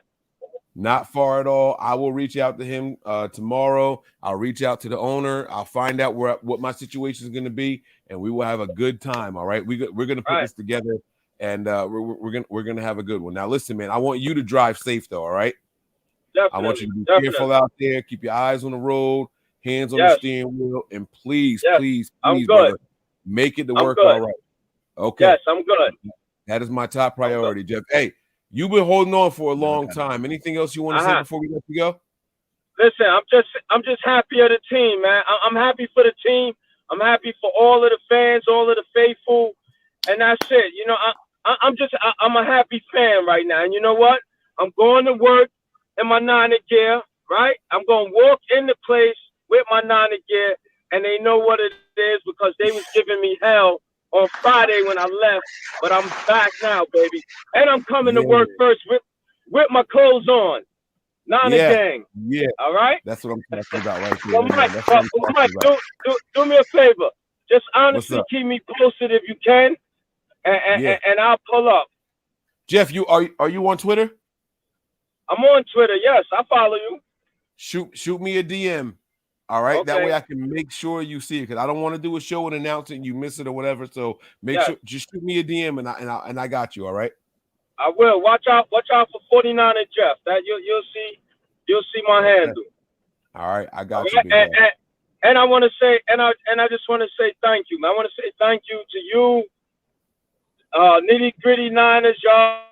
I'm with y'all, man, and I'm thankful for everything. Y'all helping me take my fandom to another level, man. Long time Niner fan, long time. That's what I'm talking about, man. That's what I'm talking about. All right. He's out of here. He dropped himself out, or the reception did. I'm going to pop this to the 3-screen, man. We got some stuff to talk about. I know Mo's been biting his tongue. Mo's, I be getting hyped just looking at Mo's over there. He just gritting his teeth over there, man. What's up, man? How y'all feel? Take yourselves off mute. We round table time now, y'all. It's just us. Ain't nobody else in the world right now. It's just us, man. Man, I absolutely love the guys I'm seeing right now, man. Ain't nothing like my brethren. The Bible says, behold, how good and how present it is for brethren to dwell together in unity. Yes, and Mose, you know I'm crazy about you, man. You, Mike, oh my God, if Breezy came on here and Croc and Grant Cohen, everybody, man, it is Niner season. It is Niner season, my brothers. Man, that was an impressive win. We had to dig a little deep. Come on, man. We faced an adversary today. We faced somebody who was serious. Put some respect on them Cowboys. Come on, we got to do it. We hate them, but hats off to them, man. They lined up and came with it. They lined up and came with it, man. You know, my mom, my uncles, my brothers-in-law, all of them, and I'm sure y'all got the fans as well, man. They were on one today. They truly believed it was coming, and that team that was in white felt like, yeah, we can do this. And we were holding in poker terms, and we still holding it. Brothers, we holding that royal flush. Ooh, we got the flush. I see you, baby. We got it in the building. We got it. It's the Bible speaks in Ephesians, the 3rd chapter, Paul's letter to the island of Ephesus. He says he's able to do exceeding abundantly and above all that you can ask or think. And that word abundance, translated to the Greek, is perissos. Perissos. That means a measure beyond what you can even think of. Unfathomable. And we just so deep with talent. We so rich with talent. I was looking around the league and I see Breida, I see Mostert, I see not Jawan Jennings, Jeff Wilson Jr. We can give away 3, 4, 5, 6 and still have CMC in the building, and still have Elijah Mitchell in the building, and still have Jordan Mason in the building, still have a TDP. We just blessed with a plethora of digging deep. And when they were coming to me saying, hey, we got Micah Parsons. We got Micah Parsons. Micah Parsons can do this. Micah Parsons can do that. I said, man, look, if you happen to get on Ayuk, if you happen to get down CMC, if you happen to get Jordan Mason, if you happen to get that, what you gonna do with Kittle? What you gonna do with Jawan Jennings? What you gonna do with all this juice? What you gonna do with all that? I'm gonna find a way. It's like an amoeba, a self-eating, a flesh-eating thing that can grow and surpass and circumvent and succumb everything you can ask or think. I'm going to hit you at every level. I'm going to touch you at every level. I'm going to see you at every level. And Coupled with that, come on, I got a defense that can hold you under 16.9 points. Even if you're the best offense in the NFL. Even if you are.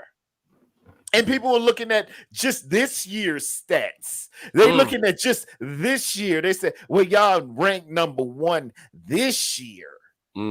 But let's go back in the annals of time. In the past happy era of football,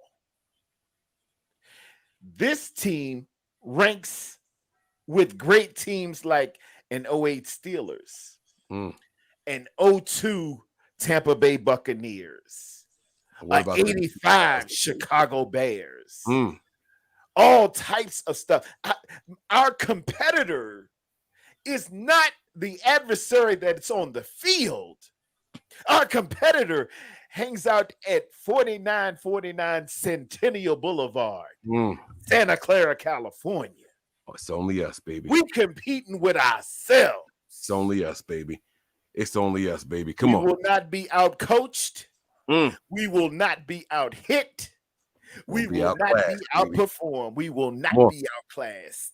We just here for the smoke.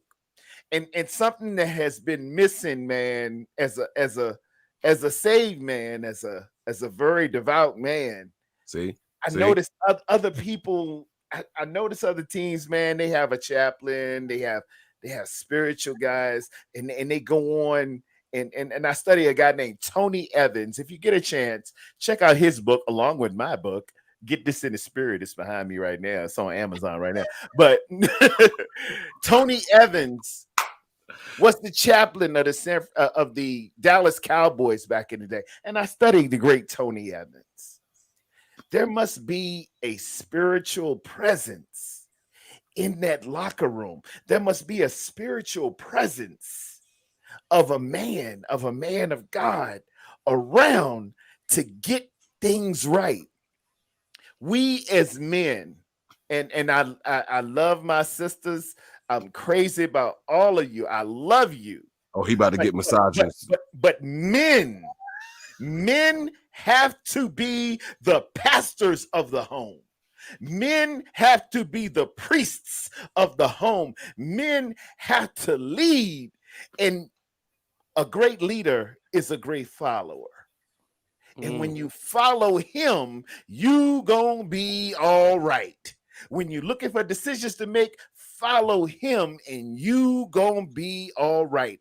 And boy, when I looked at that daggone Brock Purdy on his Instagram, on his Twitter, that was the first week I saw him in Miami.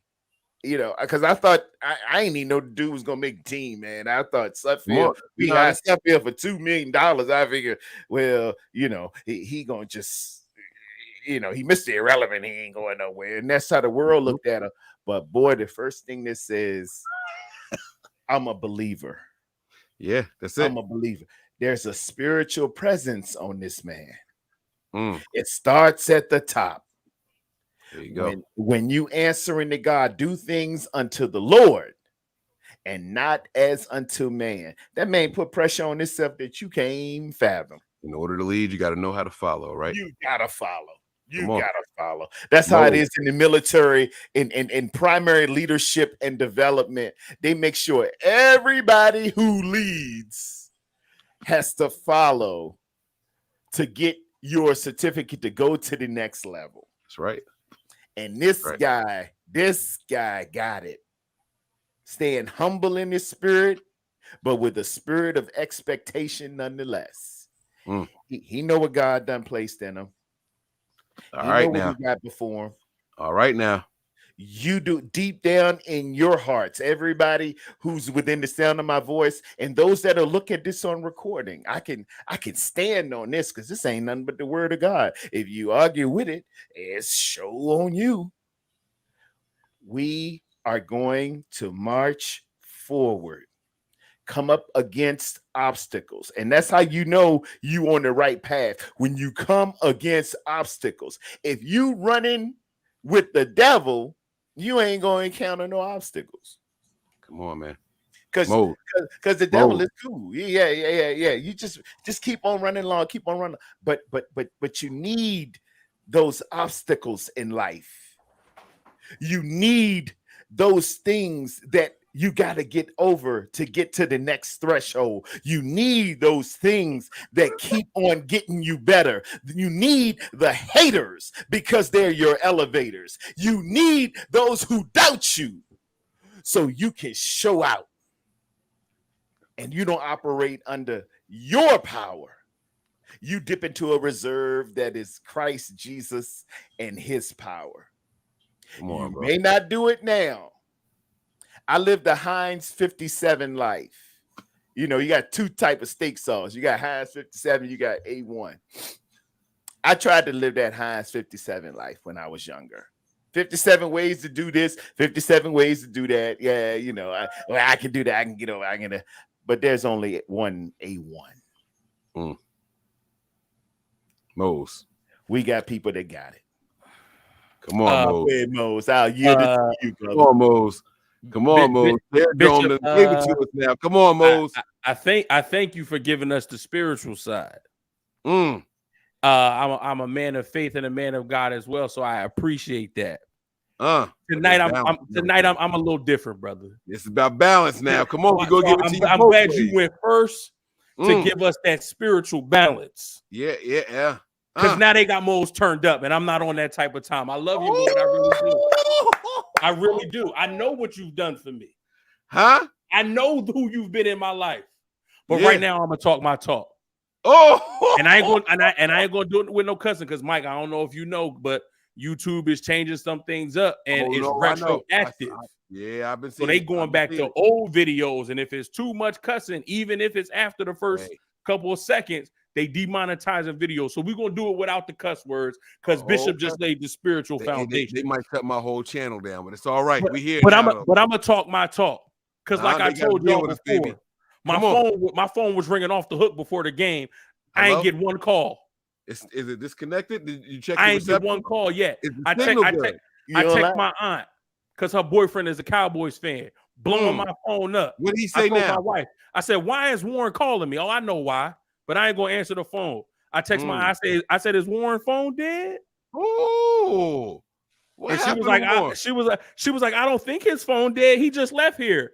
Oh, I was like, I know his phone not dead. He just not calling me because his Cowboys off and he mad right now. Yeah. My wife's aunt, her husband is a Cowboys fan. Another one in the family. My father-in-law, Cowboys fan. Cricket. I got all of them, and it's crickets. Not a text message, not a phone call. But this is what they wanted, though. You ask Skip Bayless, this is what they wanted. Skip Bayless already booked his ticket to Philadelphia. The Cowboys will see y'all in Philly next week. Oh, that's what he said. They're going to see him in Philly on the TV, because they ain't going to be in the building. Yeah, they're going to be watching. They're not going to be in the link. They're not going to be in the visitors' locker room. They're not going to be on the visitors' sideline. They're going to be watching Philly and watching us from their couch on the TV. Dak Prescott wanted this. We circled this team on our calendar. Michael Parsons said what? Michael Parsons wanted this. Yeah. Michael Parsons, 4 tackles, only one solo, only one quarterback hit, no tackles for loss, no sacks. Nothing. Nada, and every time the camera panned on his face, he looked like a deer in headlights. He wasn't ready for the moment. You can look right through that visor and right through that face mask, and he did not look ready for the moment. We talk about the bullies get bullied where he from. Guess what? Where you from don't got nothing to do with what the 49ers is doing. And you get bullied coming around here. That's twice now. Let's go. That's 2 times now. You done got bullied. And 1 time in ours, baby. Come on now. What are you talking about? We don't discriminate. What are you talking about? This is what we wanted. This is the team we wanted. We've been circling this on our calendar since last year. Oh, really?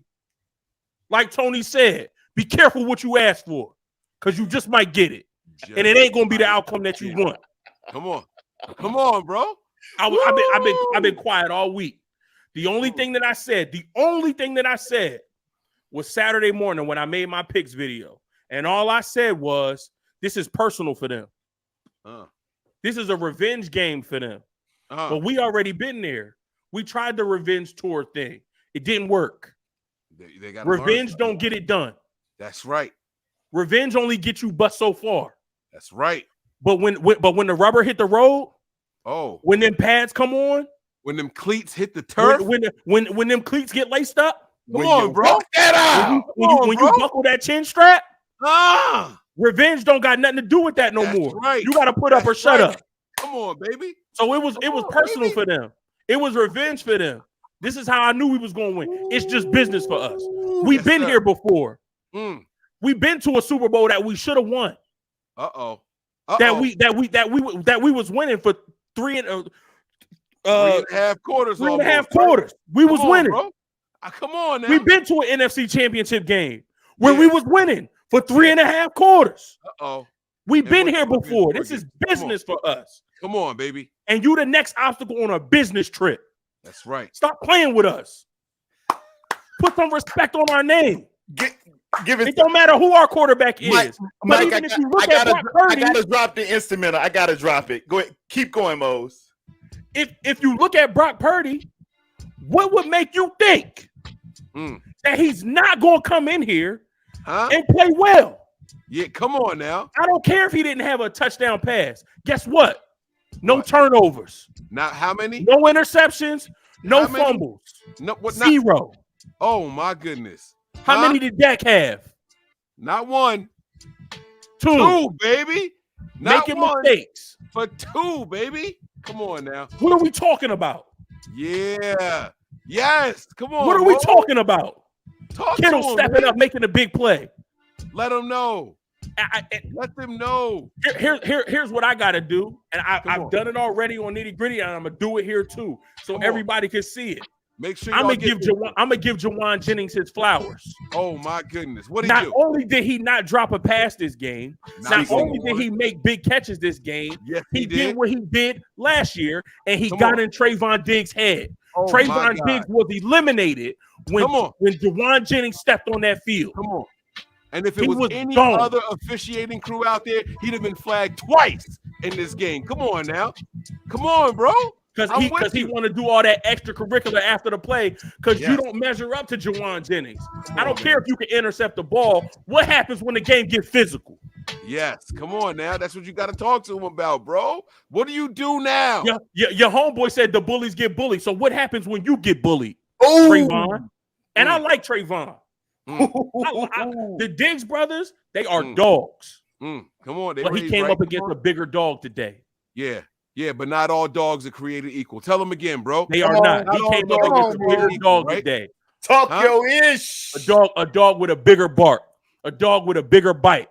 A dog with more fight. Come on now. Come on now. Talking about. Hey, listen, let me tell you something. Let me tell you something, man. Let me just everybody can be a boxer, but they got weight classes for a reason, bro. For a reason. Come on now. Come on, reason. We got weight classes.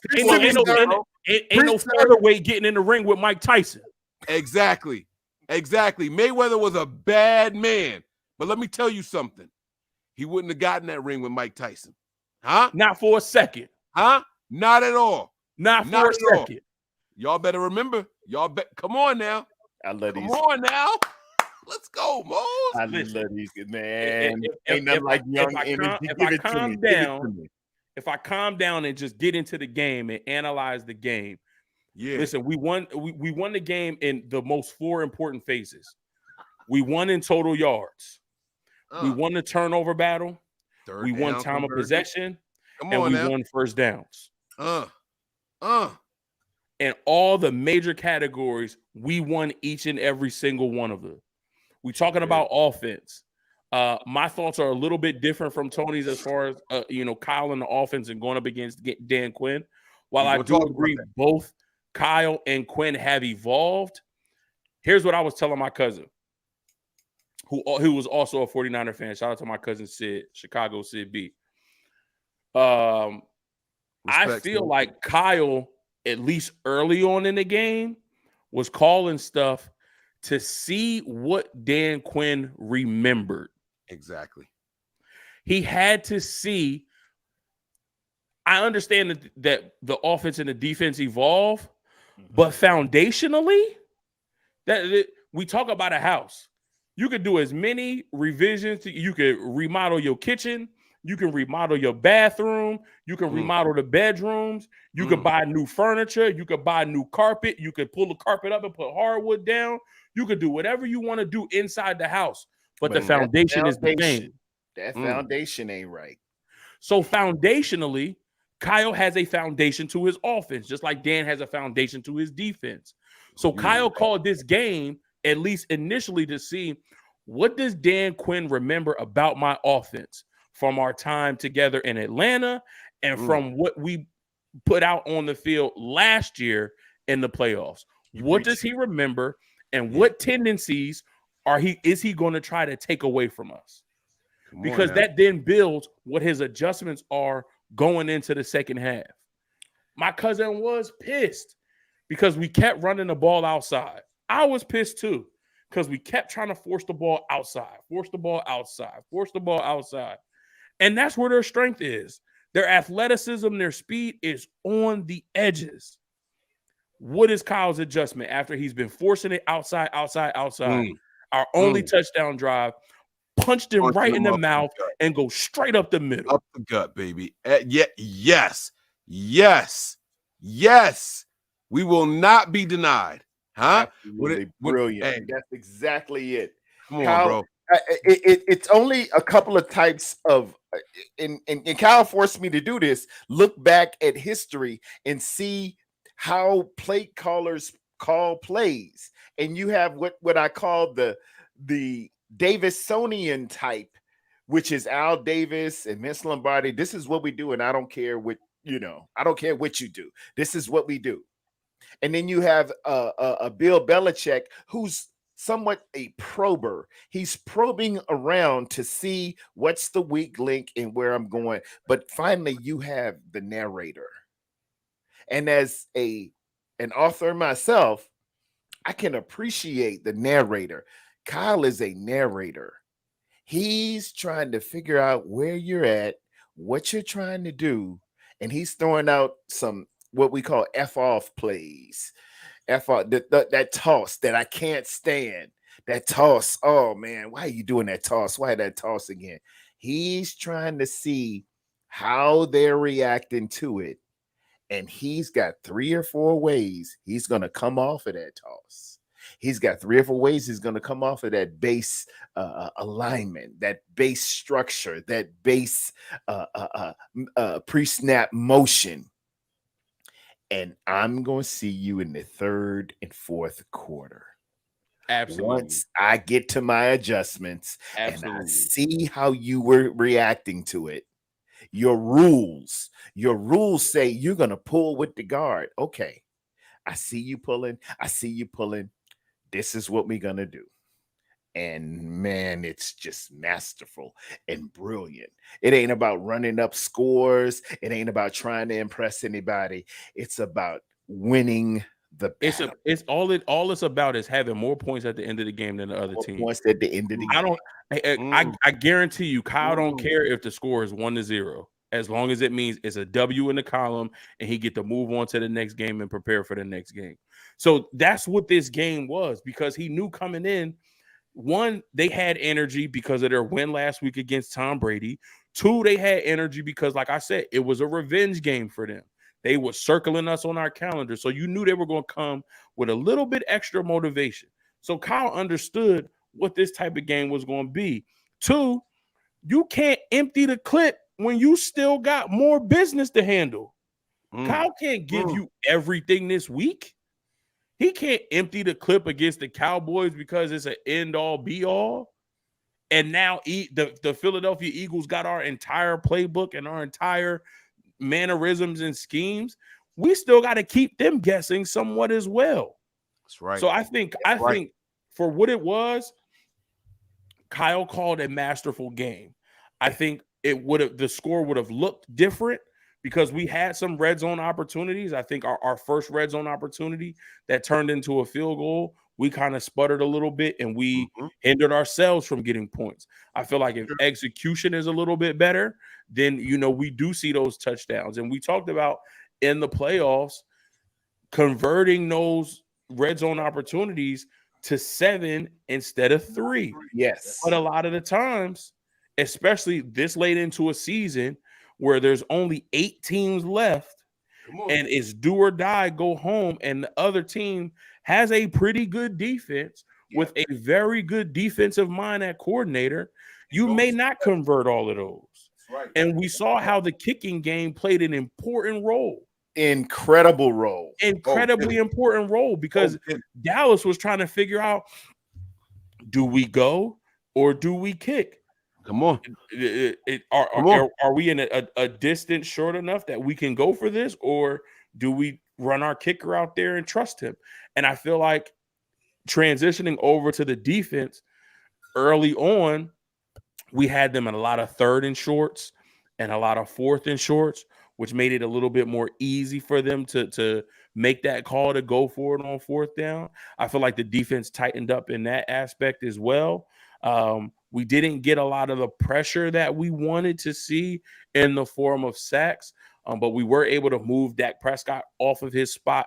I think we got to that more quickly and earlier than we did against Seattle and the Seahawks.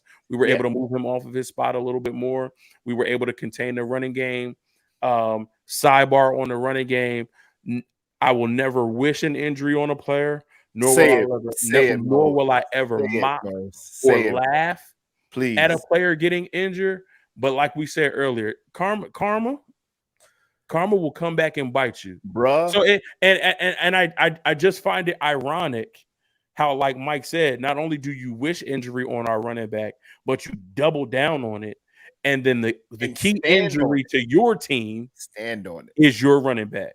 It's the running back that you counted on because of his explosiveness. How many significant injuries happened in that game?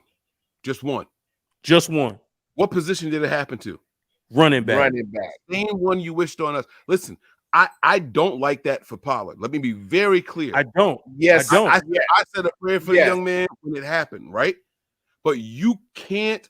You can never do bear like that. You can never do that, bro. Never do that. And that is not a coincidence that it happened that way. There's something called the football gods with a small G. The football gods. They hear that. I was on another program. I ain't gonna mention what the program was, but we were about to play Tampa Bay, and they were saying, "I hope Tom Brady gets hurt. I want Tom Brady to get hurt." And I immediately stopped and said, "Bad juju, don't ever say that. That is just don't do that. Don't even go there."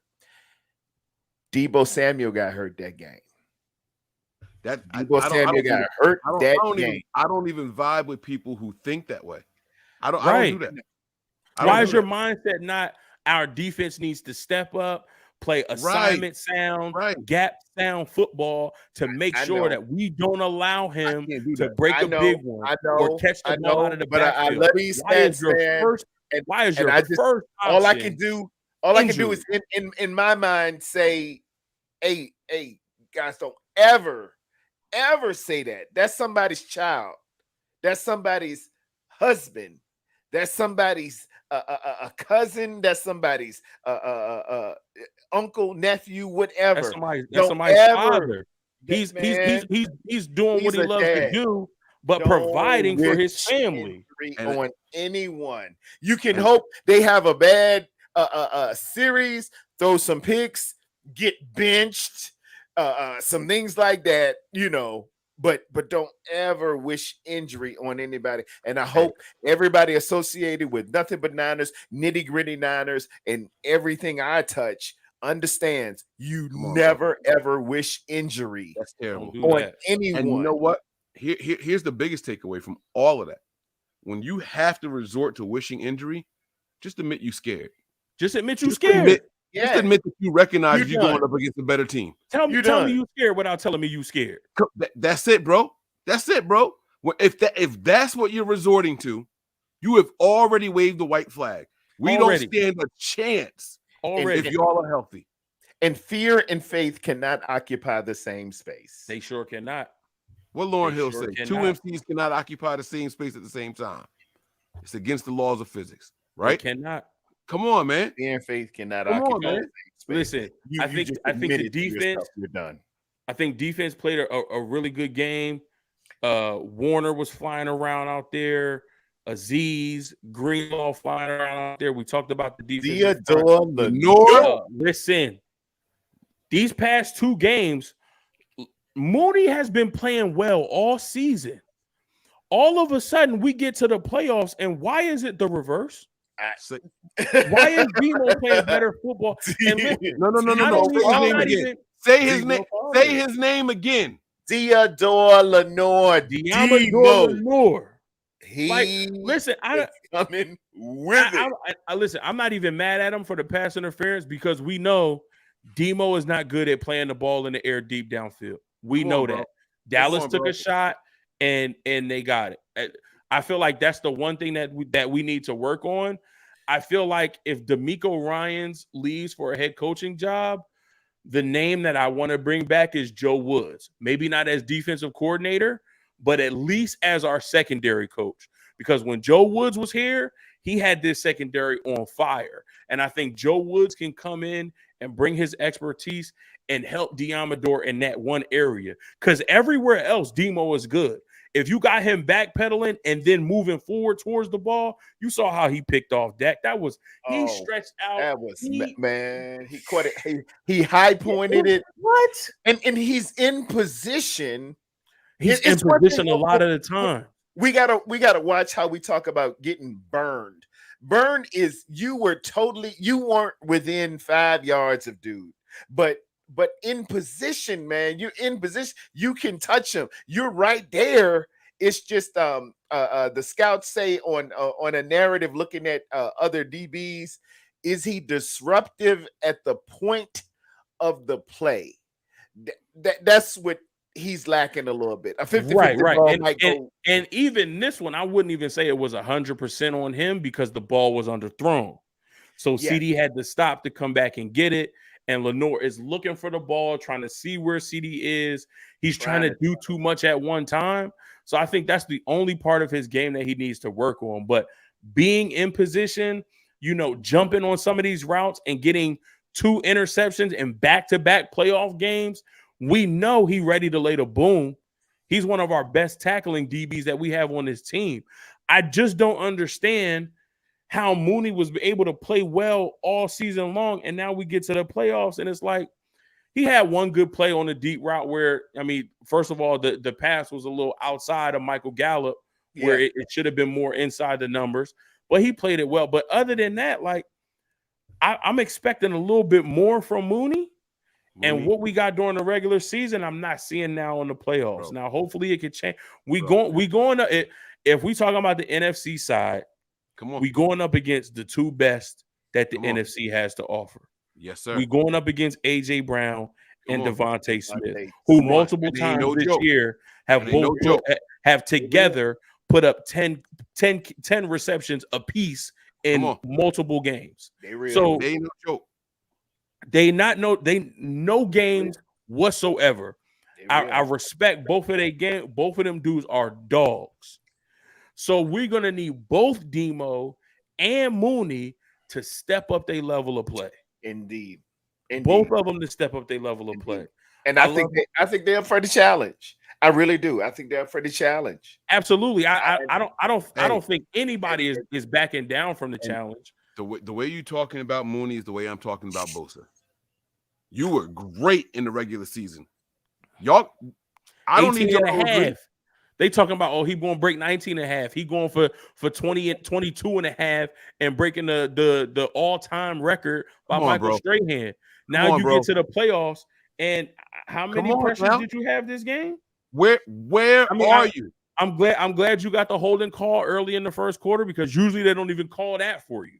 So I'm glad you got that. But where are you at bringing the quarterback? Quick shout out to the refs for finally calling it. And so it was very, very blatant. It's been there for a couple of years. I'm glad y'all finally called it.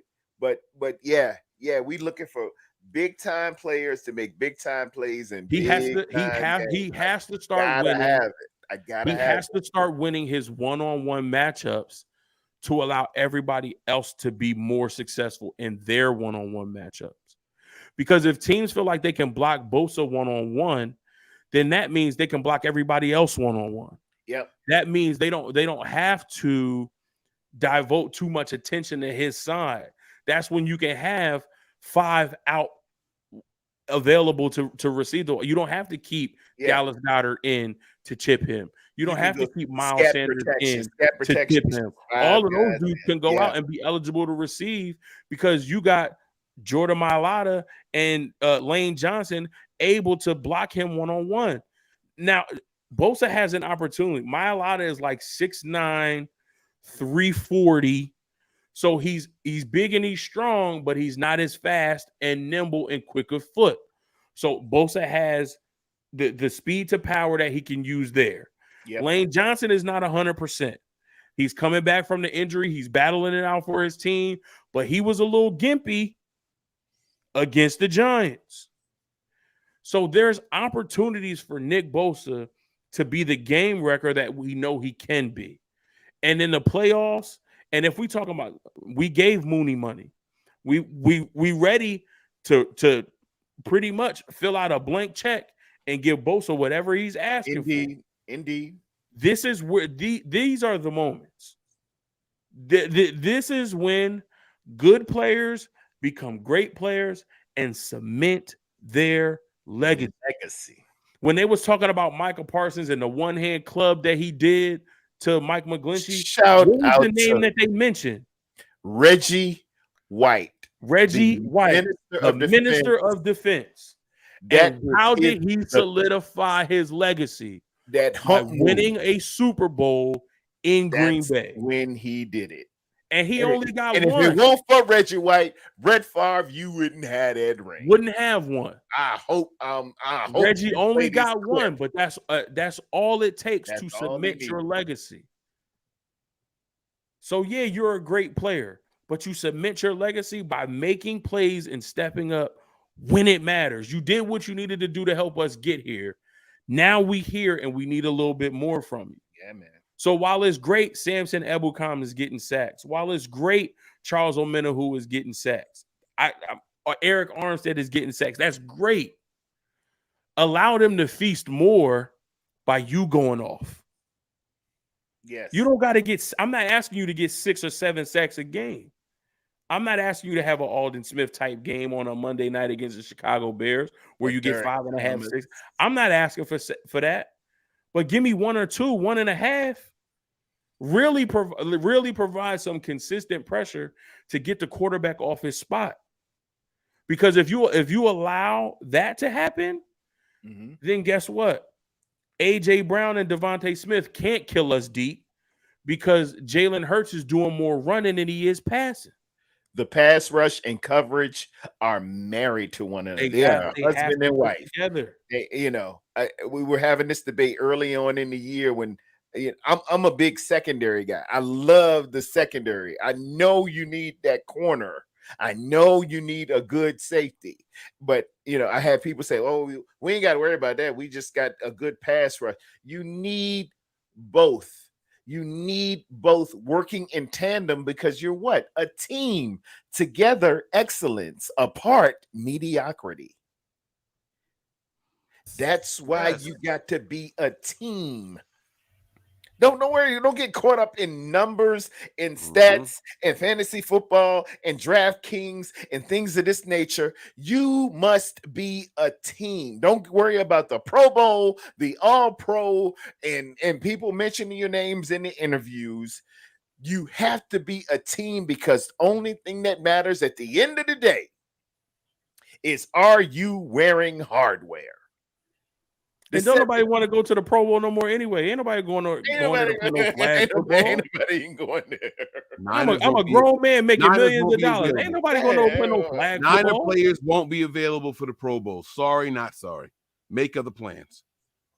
Make other Sorry, plans. not sorry. Hate you. If you were hoping to see Niner Ruin it. players in the Pro Bowl, sorry. Make other plans, bro. It's not happening. It's not happening.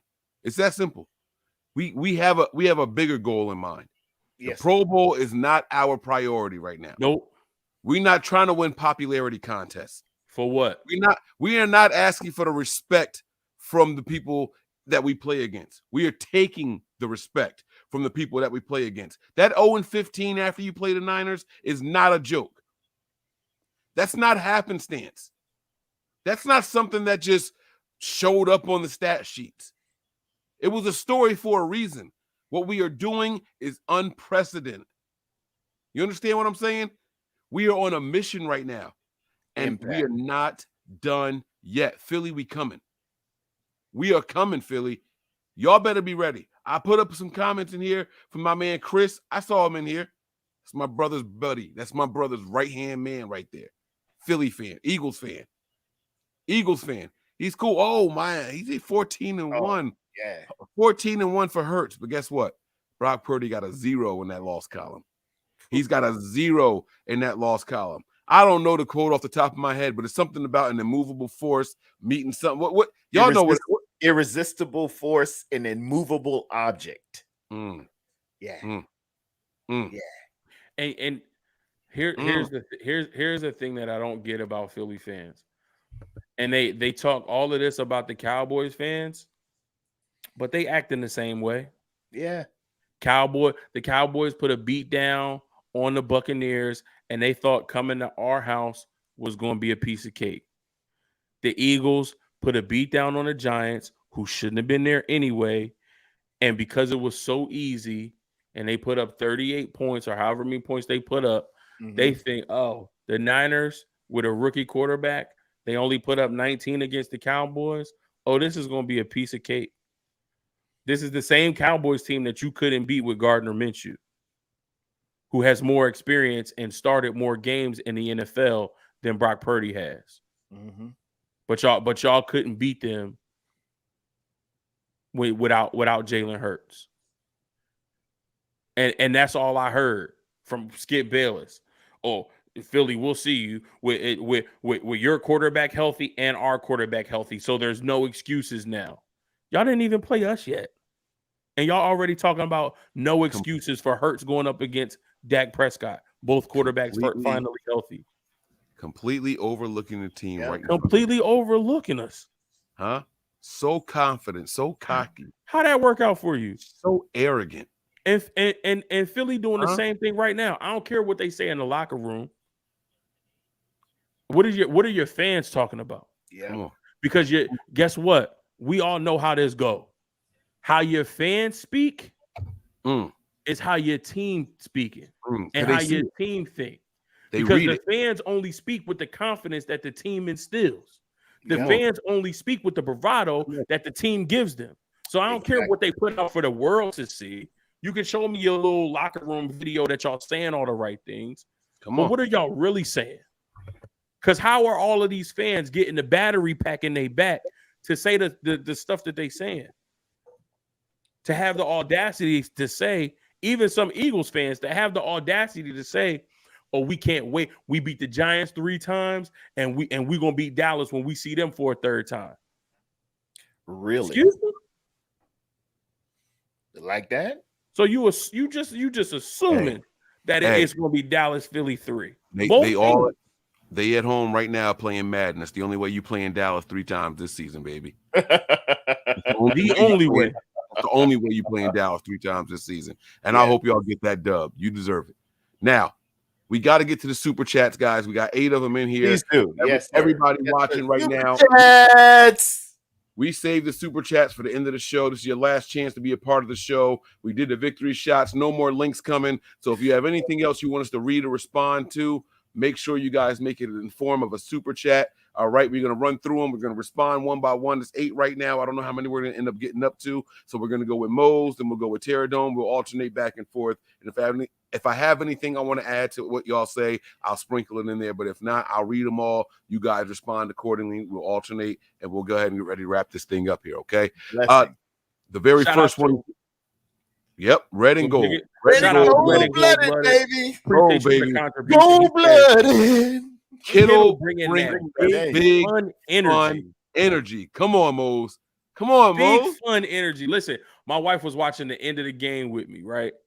And she's just watching him, and she was like, he really is having so much fun out there. Like, he's such a goofball. And I was like, yeah, that's really him. But when you see him play, that's the energy that he plays with that is so infectious to his teammates. And you can't tell me that one hand bobble catch off his face mask did not ignite this team.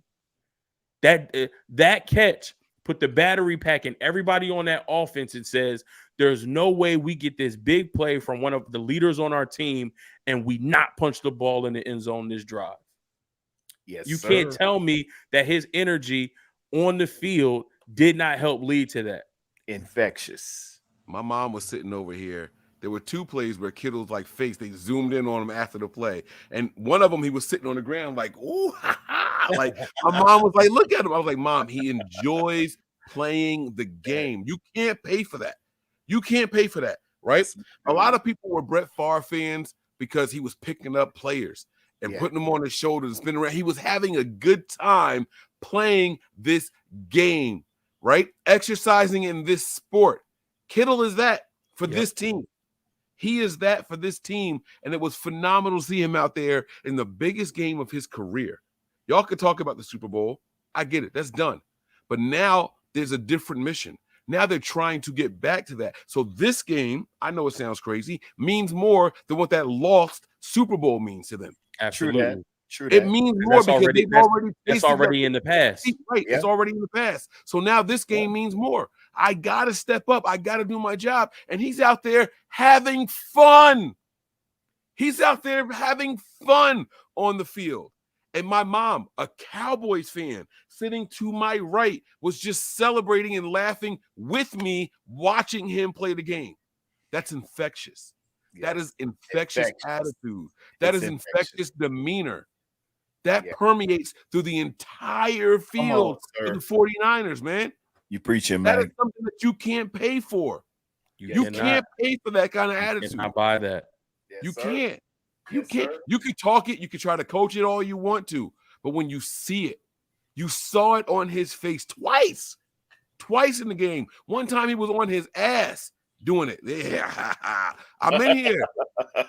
I love the one where he's in the huddle and looking up at the sky cam. Like, come on, bro. I see you. I see you. Come on, man. All right. I'm gonna move on. Thank you for the super chat. Ready to go. Jaguar was next. Love it, man. He says here, all right, Terry, this one for you. Big boy football, right? He says, take the NFC title and on to the Super Bowl. What you got for us, man?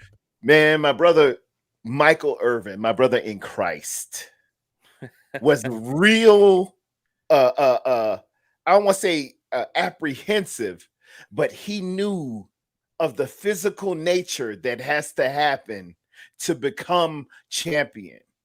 And he was saying all week, he was lamenting the fact that, man, them some physical brothers out there in San Francisco. They are physical. I wish we were playing somebody else. It's a physical game. There are three games really in modern sports where you can inflict your will physically on somebody. It's football, boxing, and probably hockey. You could be a better athlete. You could run faster. You could move and glide a lot better in basketball, figure skating, all of this stuff. But boy, in football, boxing, and hockey, when I lay my physicalness up on you and continue to pound, something's going to break. Something's going to give. Something's going to be beaten to the punch. I was looking at that Sanford, it's called A Tale of Two Cities. It's on the NFL Network. If you ever want to just really get into the San Francisco-Dallas rivalry, man, it goes through the annals all the way back to the 70s and brings it up forward, man. And it's got Bill Walsh in there, who was a huge boxing fan. I got his book right behind. Look at that. Boy, it's right behind my book. Right there.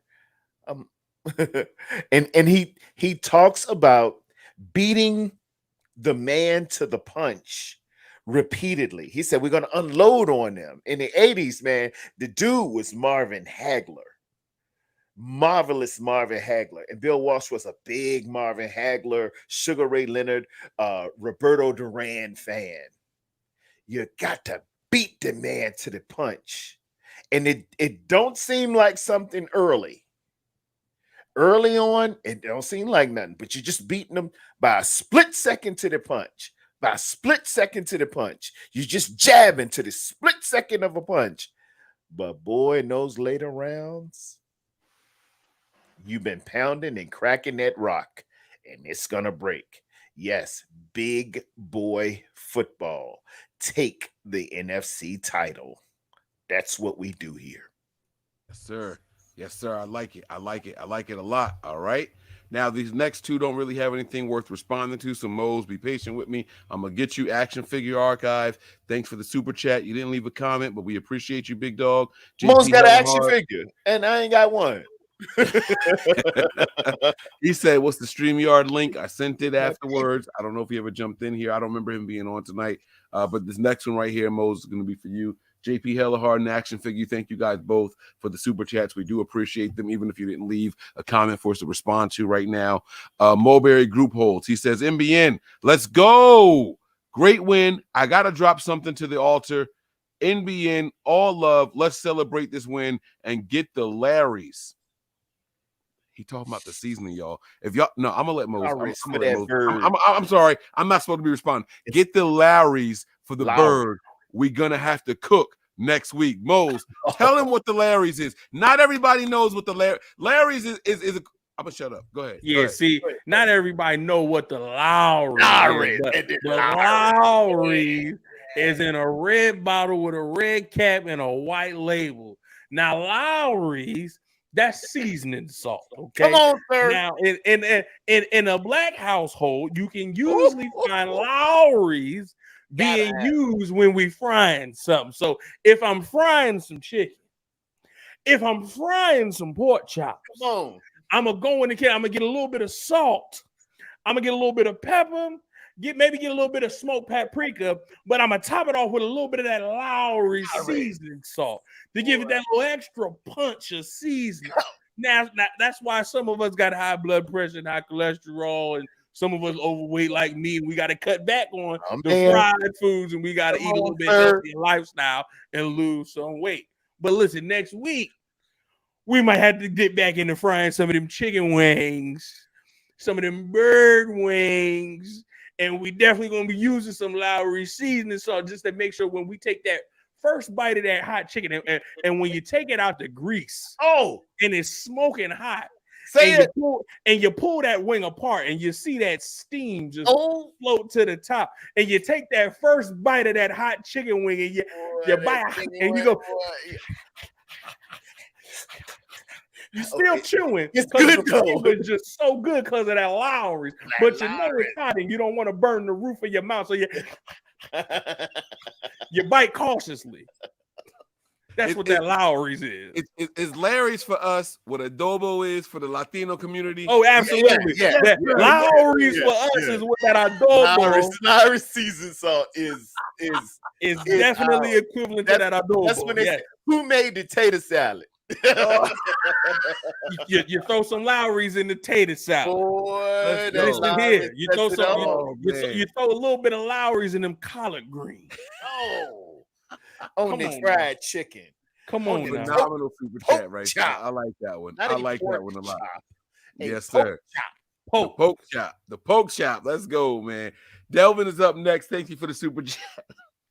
Hilarious. He says, she. I never know. I'm sorry. I'm gonna say she because of the graphic here. It says on the Thundercats, they said young Lionel wasn't ready to lead the Thundercats.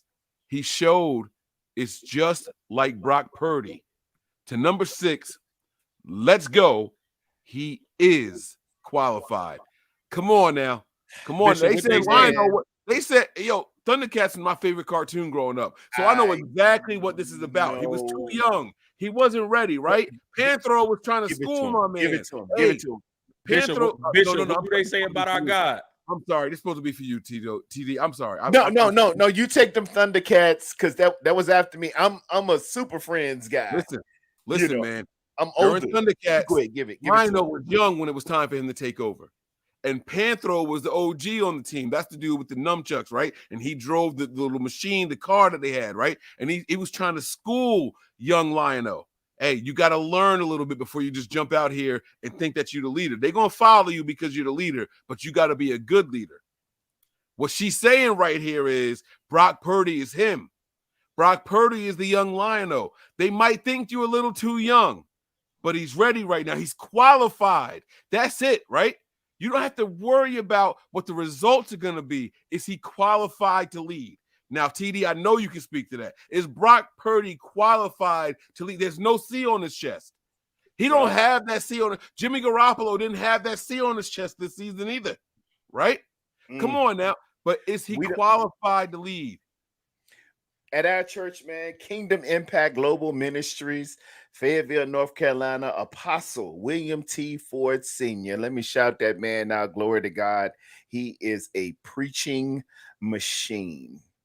He's got roughly 29 churches under him. Been preaching since the age of 12. He's a prodigy. All right. We have a saying, man. You have to walk in it before you become it. You didn't hit me where I think you was going, Bishop. You have to walk in it. You sometimes you already ready. Don't worry about a title. If you want titles, go to the DMV. Ooh. If you want degrees, go get a thermometer. Hey. Sometimes the anointing is on you. If God said that you are that guy, you are that guy. If God said that you that woman, you that woman. And Bishop, why is that? Because guess what? God don't call the qualified. He qualifies the called. And this kid, man, when he stepped in there in Miami and faced down Josh Boyer, I know they fired Josh Boyer, but I look at his resume. He was a New England guy. New England always tests those rookies. They were the same players, and again, all you Cowboy fans who say we ain't played nobody. Miami has on their defense, they had Bradley Chubb, Phillips, who played at the U, and you know, shout out to Frank Gore, for first ballot Hall of Famer. Irvin, all these other guys. Man, he was zone blitzing him. He was throwing fire blitzes. He was coming from the offside, and this kid was staring it down and doing it. This kid got something different with him. He looked and saw a defense who had just broken the foot of one of the most controversial quarterbacks in all of creation. And he stepped in there and said, who is this uncircumcised Philistine saying these things today? Man, it won't nothing but David Donick, man. It was David Donick. This guy is ready to do it.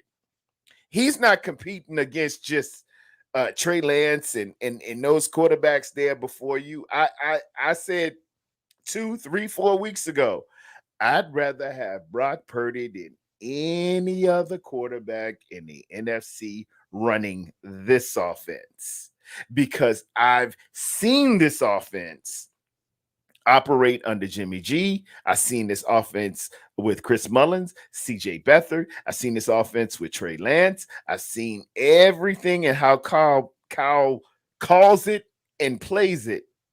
This dude is ready right now.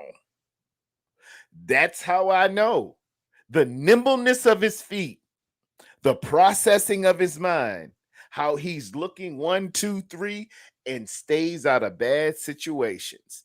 Dak Prescott, although drafted fourth round, I think, fourth round. He put up fourth round would have been higher if not for that DUI in college, but fourth round, yes, sir. Yes, sir. He put up 2 picks today. He been putting up picks every week for about 4 or 5 weeks. Led the NFL in picks, even though he didn't play in all the games. And didn't play in all the games. That's why I'm sitting there steadfast and arguing. I'd rather have this young man at my helm than any other quarterback in the NFC. He's tipping on it ain't but 2 or 3 others in the AFC. I might take more so. This dude got it. Every time you put an obstacle before him, every time you're looking at, well, did he do this? Did he win on the road? Did he come back? Did he put up points? Did he make it better? He just checks boxes because he's doing things unto the Lord and not unto man. We got our guy.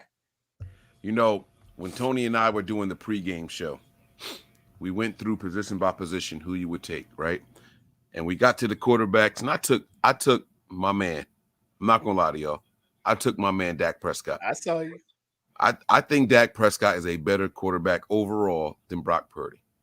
But Tony said, I'm gonna stick with my guy, Brock Purdy. And I don't know if I said it on the show, but I said I felt like I owed my man Terradome an apology because he said it a while ago. Terradome said, I want him in this system. And that's what we don't stop to think about all the time. We look at the physical attributes, the arm, the running ability, the scramble ability, the IQ, and so on and so forth. But when you put them in a system, how good are they? And I felt like I owed Terradome an apology. I don't know if I said it on the show or not, but I went down this rabbit hole, and I stand by it right now in this very moment.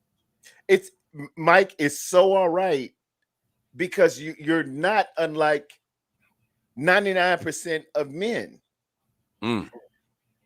And I can't take credit for it. It ain't Terradome. It's the God in me because the Bible says man looks at the outward appearance, but God looketh at the heart.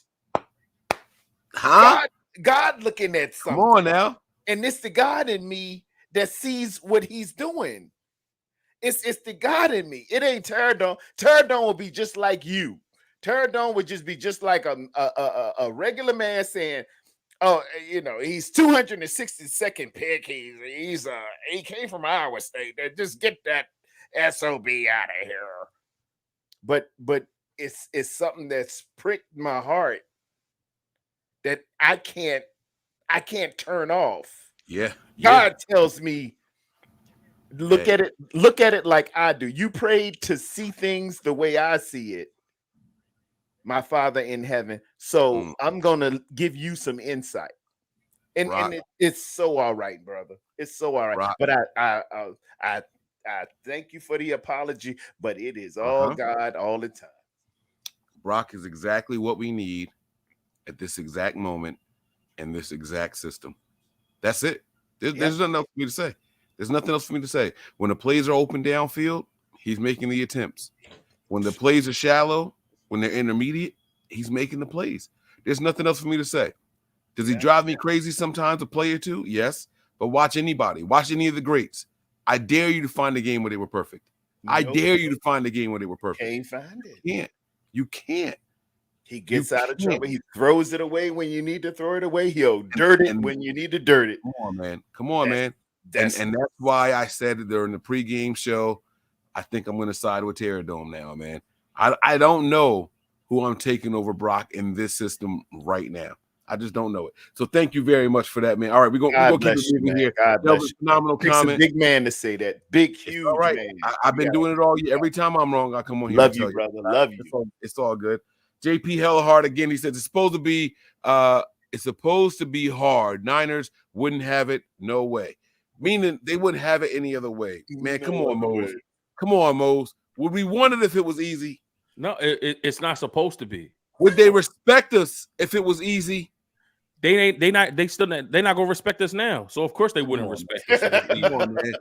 That's why I'm glad we played the Cowboys instead of Tampa.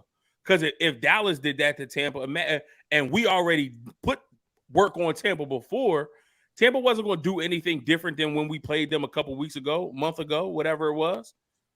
And then they would have said, "Oh, y'all just played Tampa. Y'all beat them already. That was too easy. Tom is washed. Their offensive line is hurt. The defense isn't good. Byron Leftwich just got fired. Who they coach? What's his name? Flores. Not Flores. Dang. What team? Who you talking about? Tampa's coach. Tampa's head coach. Who was the defensive coordinator? They fired Bruce Arians. They moved him up. And they moved him up. They gave it to kept Brian Leftwich as Leftwich, offensive coordinator. I forget his name though. I don't know who the coach was. Now that you say it. Don't forgot his name. No. I don't know who the coach is. He's the defensive coordinator. He got elevated from defensive coordinator. He used to be a head coach as well. He was head coach for the Jets for a little bit. But anyway, they talking about he's not a good head coach. He can't focus on coaching the team and defense. It would have been excuses. I'm glad we didn't have to play I'm glad the Giants didn't end up beating the Eagles, and then the Giants come to our house for the NFC Championship game, because then they would have Todd Bowles. Thank you. Yeah, I'm glad the Giants didn't beat the Eagles, and then the Giants come to the 49ers, and they would have said y'all had an easy schedule during the season, and y'all had an easy road through the playoffs to get to the Super Bowl. I don't want to hear none of that. Give me everybody. If we got to go through the strongest division in the NFL, and we got to go through the two strongest teams in that division, the Cowboys and the Eagles, give it to me. That's what we'll do. That's right. We ain't running from no smoke. That's right. We want all this smoke. You are 100% correct. Like all they would have done is made excuses for us. Y'all had the easiest path. That's what they would have said. That's exactly what they would have said. No, we got the bum-ass Vikings out the way by the Giants. They were going to fluke it up in the postseason, get it out the way in the first round. Bye. Goodbye. Right? And thank God the Giants didn't win it like Mose said, because we don't want to hear no excuses. Well, luckily the Eagles didn't win. Y'all would have had to play that Eagles offense, right? Bye. Get the Giants out the way, right? Oh, luckily y'all didn't have to play the Cowboys, and instead y'all would have played the Tampa Bay Buccaneers, and they know Tom Brady been a shell of himself. He's 46 years. Y'all be the 47-year-old. Bye. Get him out the way. Bring on your biggest, bring on your baddest, bring on your best. We answering the bell every time. When that phone rings, we picking up. We not sending nobody to voicemail. Y'all got to talk to us one-on-one. Let's go. Hello? Hello? Yeah. Okay. Yeah. Sean Shepard has a short one here. He says when Brock hits the fan, fire. Huh? Talk about your guy, TD. Man. Talk about your guy, TD. What's up? Man, I'm putting together a video for him, man. He is the most relevant quarterback in the NFC. He simply is, man. His throwaways are beautiful. His scrambles just to get out of trouble, and to avoid a sack and the throwaway, bruh, it's just beautiful. It's just his feet. Again, watching that, man, go back and watch Bill Walsh, A Football Life. Ronnie Lott is on there, and he's saying, man, Bill Walsh, he kind of creeped me out a little bit one time. He was talking about, hey, Ronnie, look at Joe's feet. They're just so great. Look at his feet. And, Ronnie Lott was like, pause. Hey, man, why are you looking at that man's feet? In the West Coast offense, the feet are tied to the break of a receiver.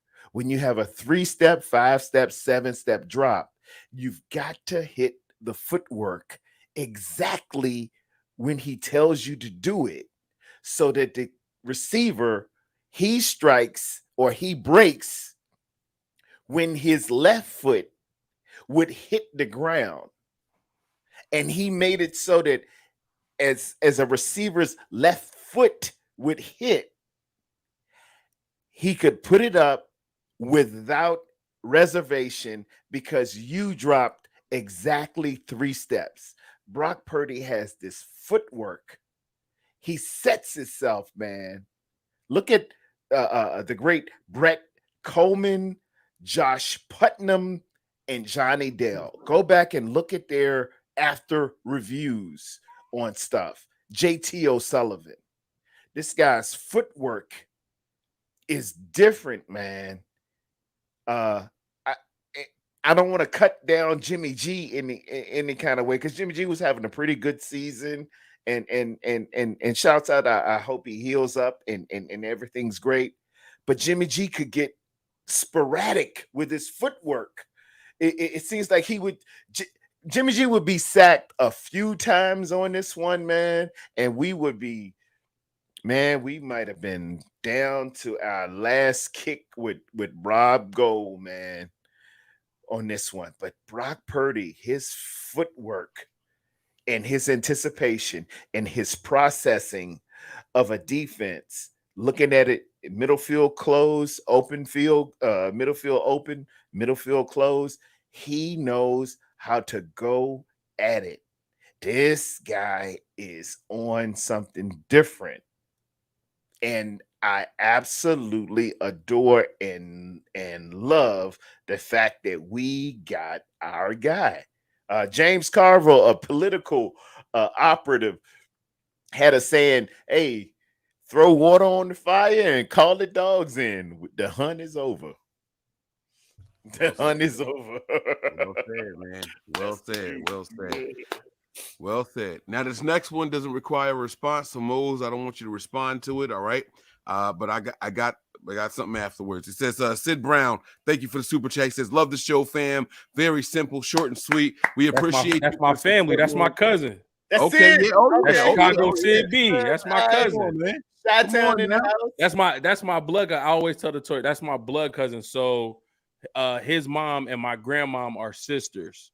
Oh, so Sid used to babysit me when I was young.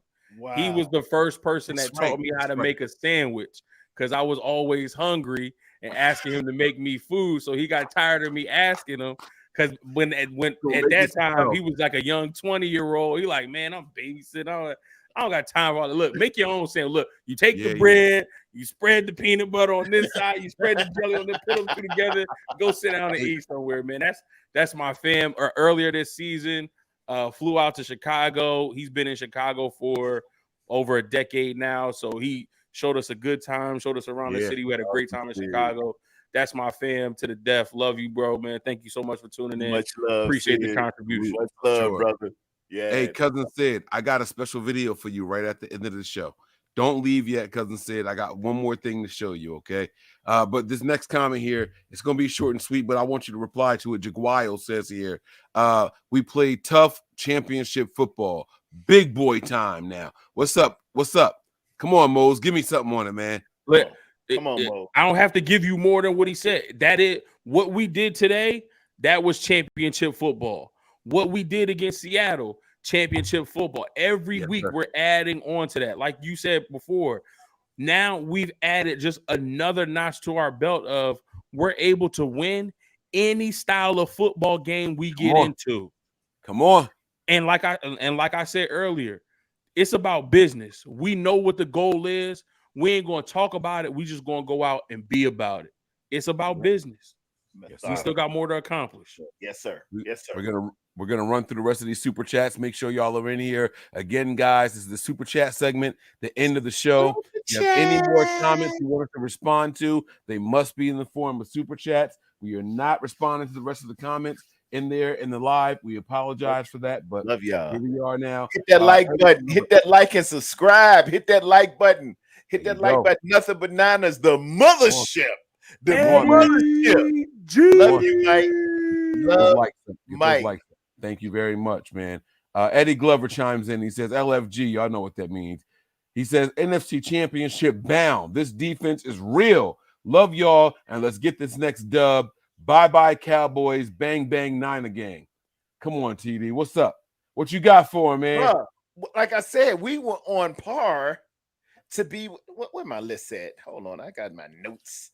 Cause as a pastor, I don't do nothing but make notes. Man, come on. The greatest defenses in the world.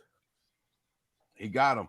Right here. He got a whole card right there. Come on. I went down there, man. I looked at the 08 Steelers. I looked at the 96 Packers, 78 Cowboys, 77 Browns. They're looking at 13. Why do you keep stop against the game? Stop. Go ahead, talk to me. Hold on.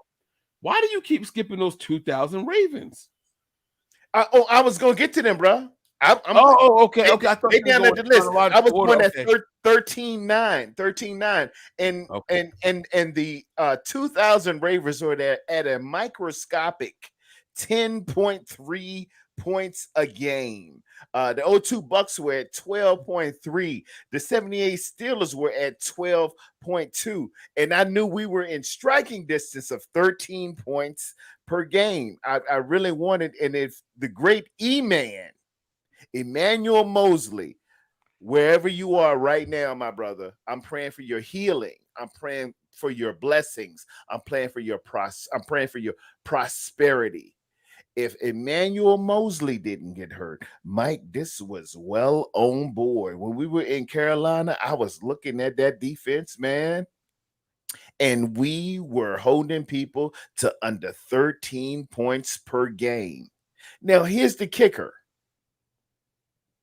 Back then, there was no defenseless receiver. Back then, there was no roughing the passer if you merely tackled them. Back then, there was no head-to-head contact. Back then, it was so different, man. I came up old school, Mike. Old school, bruh. When you hit, and I would see butterflies and little people say you see in stars.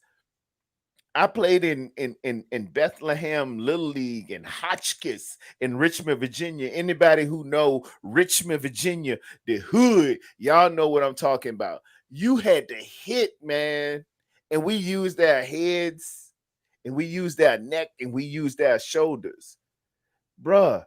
I came up under Jack Tatum. I came up under Ronnie Lott. I came up under the hitters, real hitters. Mel Blount is 6'4", and Mel Blount used to just dog receivers so much they had to change the rule of the NFL and made that little bump inside of 5 yards. That's called the Mel Blount rule. These are old school cats, and our defense was on par with that in a pass-happy league, a league that is designed to get money, a league that is designed to protect the quarterback, a league that is designed to protect playmakers, a league that is designed to get points on the board. Bruh, this defense different. It's different. We're going to say this is the best defense of our era. And there's no shame in that. There is no shame in that, bro. Totally in agreement. I'm totally in agreement, man. There is no. What team has the newest, the most recent on your list? What year is it? That would be probably the 08 Steelers. The 08 Steelers held them to 13.9. It's 2022. He talking about 08.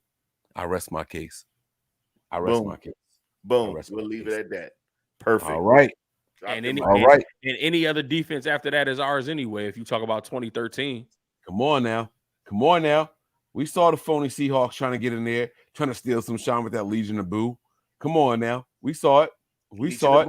Boo. No, forget the boom. Don't put the M on it. Boo. Yeah, Legion of Boo. Legion of Boo. And listen, I don't even do one boo. I do two. Legion of Boo Boo. Yeah, exactly. They thought I was slurring my speech because of the beers. No, it was Legion of Boo. I know what I said. A. Sherm, A. Cam Chancellor, and I met those guys, man. Hey, they saying that. I ain't saying that. Come on now. All right, Sean Shepard gives us the next one. All right, here we go, Mose. He says, today at Levite. Okay, I see what's happening here. Today at Levite Stadium, the priest removed the evil, what's that? Molech? Yes. From our house. Amen. Amen. They even sacrificed the 2 lambs. They even sacrificed the lambs 2 times this year to prepare for today. Next week, the Philly bagels. He's talking about the cream cheese. I know what he's doing. Jimmy who? Come on, man. He hates Jimmy. He got to throw a shot in there, Jimmy. Come on, man. Mose, what you got for this one, man? This is a complicated one right here. What you got for us, Mose? Listen, we had to expunge the evil out of our house. Come on. What we say, Bishop, the devil don't live here. Amen. As for me and my house, we will serve the Lord. So the devil don't live here.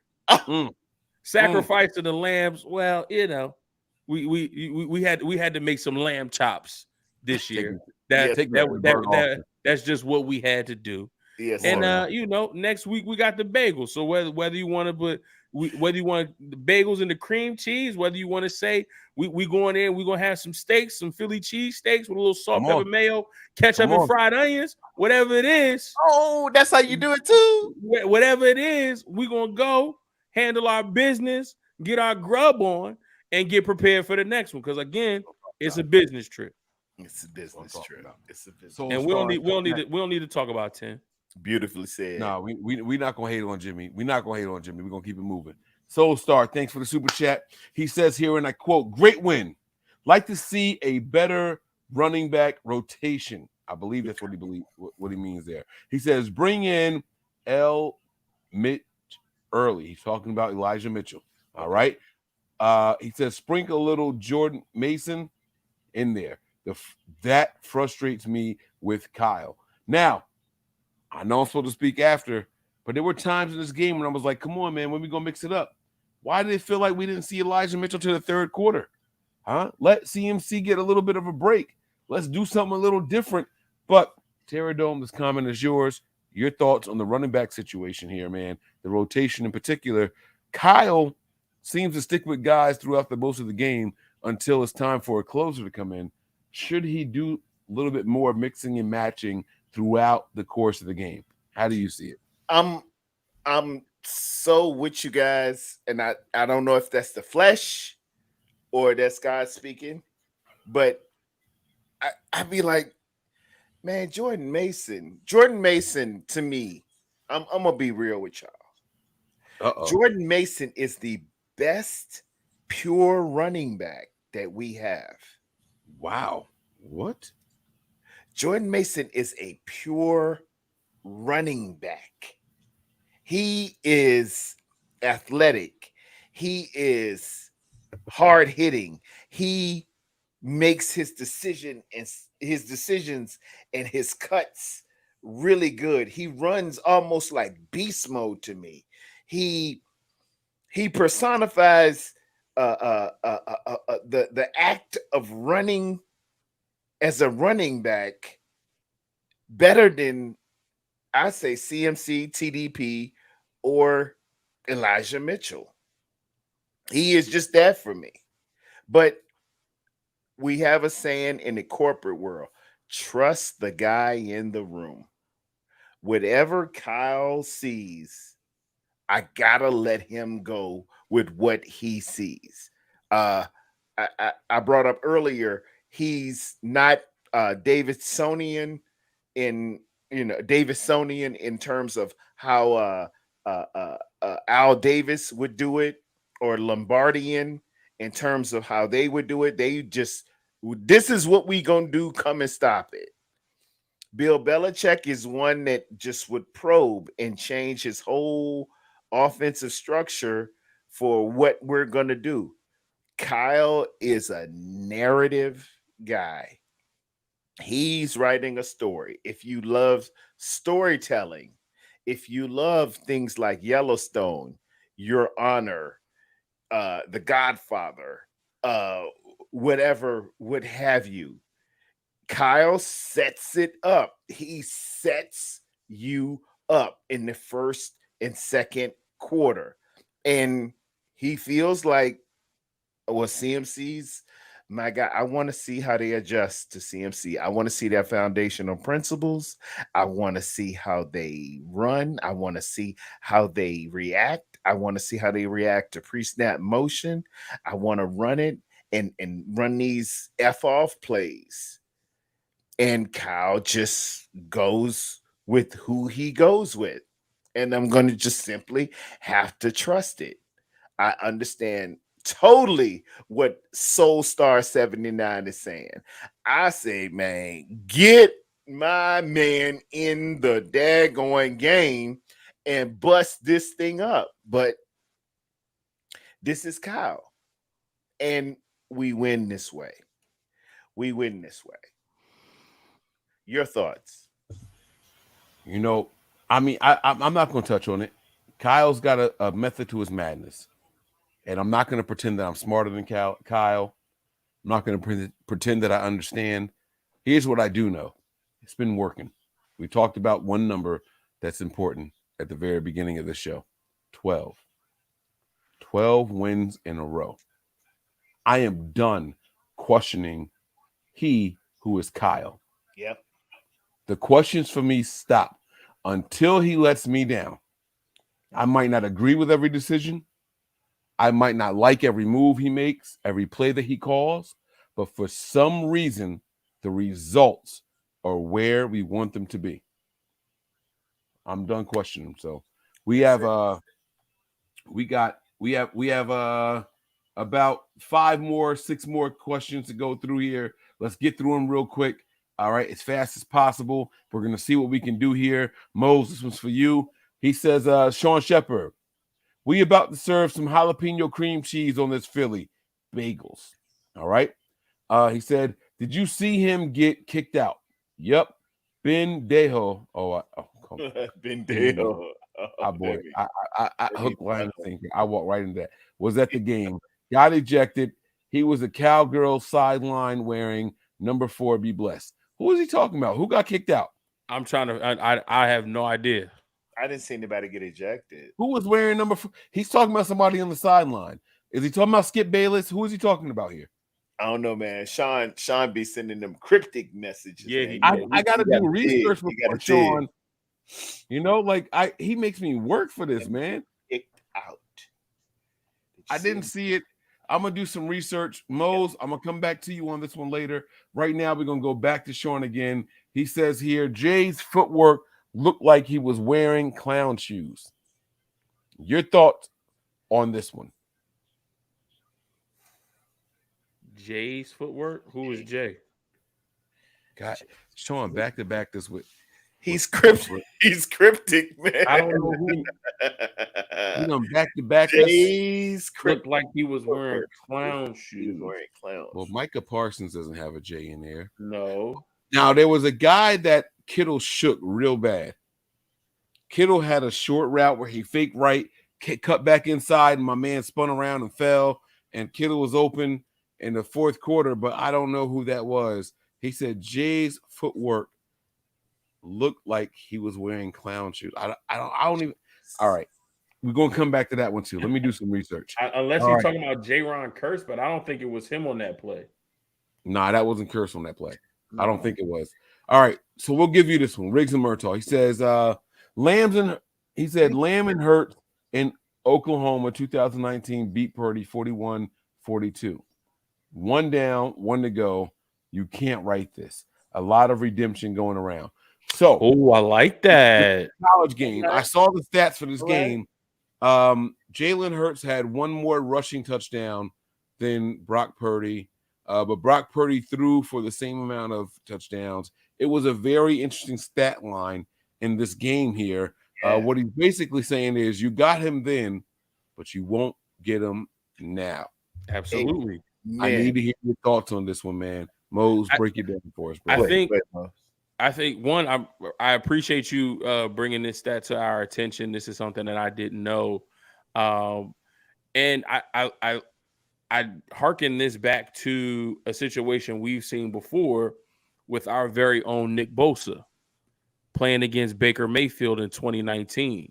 Boom. And planting the flag the same way Baker tried to disrespect Ohio State University when they played them, right? So these players don't forget college matchups.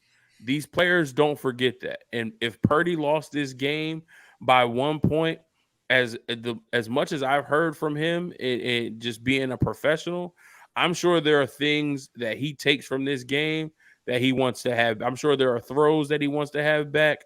I'm sure there may be scrambles and throwaways and incompletions that he wants to have back, because if he would have just changed one thing, maybe they're the team that wins this game 42-41, or they score another touchdown and win this game 48-42, right?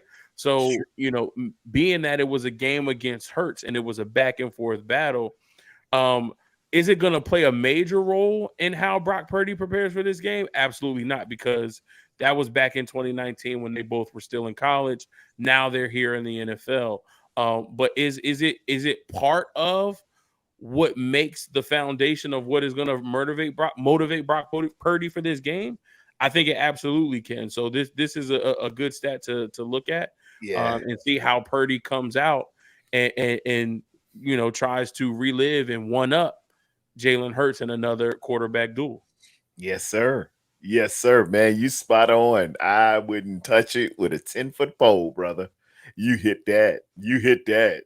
You hit that like Barry Bonds with the low outside pitch. It's gone, baby. It's gone. Shoot. All right. Oh, love Barry Bonds. Shout out to Barry Bonds. My dude, my favorite one coming up all the way back to Pittsburgh Pirates. Now, this one's for me from Jesse. He says, Mike, I just brought my wife up on this channel, and she's asking why you are a 49ers fan being from the East Coast. Well, it's simple. I was a very, very rebellious child. My father here on the East Coast is a Giants fan. My mom here on the East Coast was a Cowboys fan.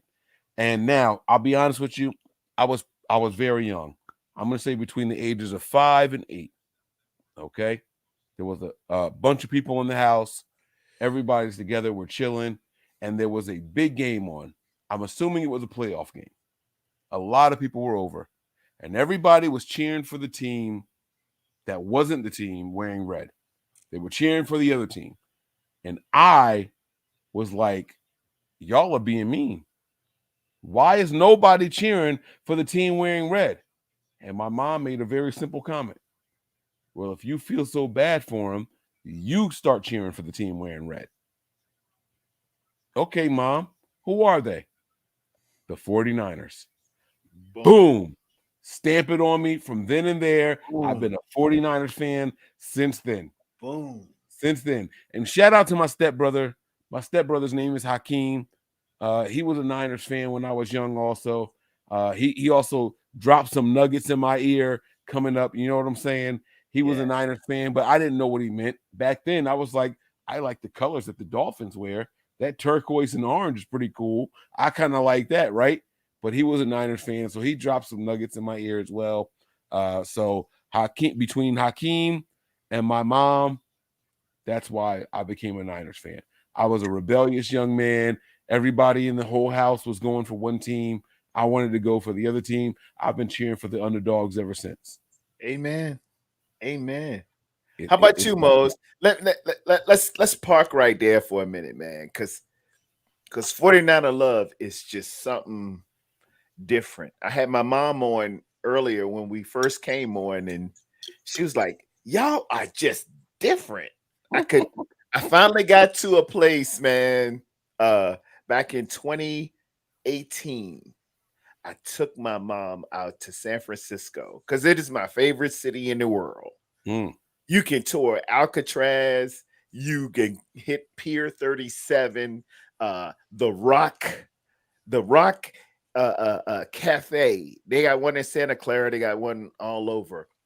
Yeah. A 700 degree rock comes with your steak, your filet mignon, and you can cut it and put it on that rock and get it to how you like it. If you like it medium well, you can fry it up to medium well. If you like it medium, you can get it medium.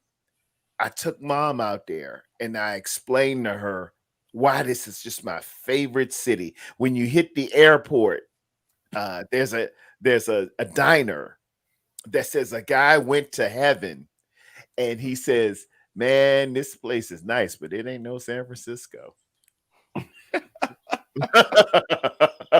I don't know which diner it was, but Mose, go into how you became a 49er fan, please. Oh man, same thing. I was young like Mike, like 5, 6 years old, and I love telling this story because one of my favorite people in this world, my grandmother, just celebrated her 90th birthday last year. Oh, that's so happy birthday, Grandma! Happy birthday, Grandma!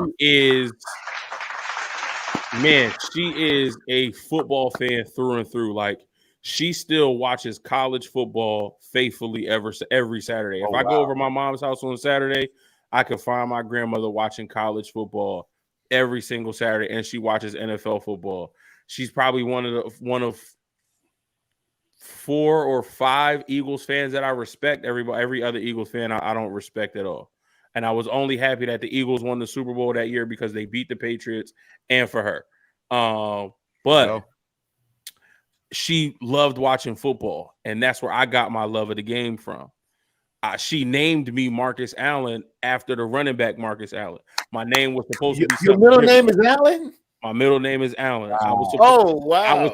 I was supposed to be named something different. I told this story on Nitty Gritty Niners. Wow. I was supposed to be named after my father, but Papa was a Rolling Stone.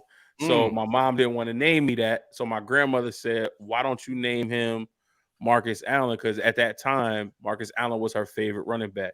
And that's how I got my name. So I grew up watching Raiders, football right? with the Raiders at that time. Yeah. So I grew up watching football with her.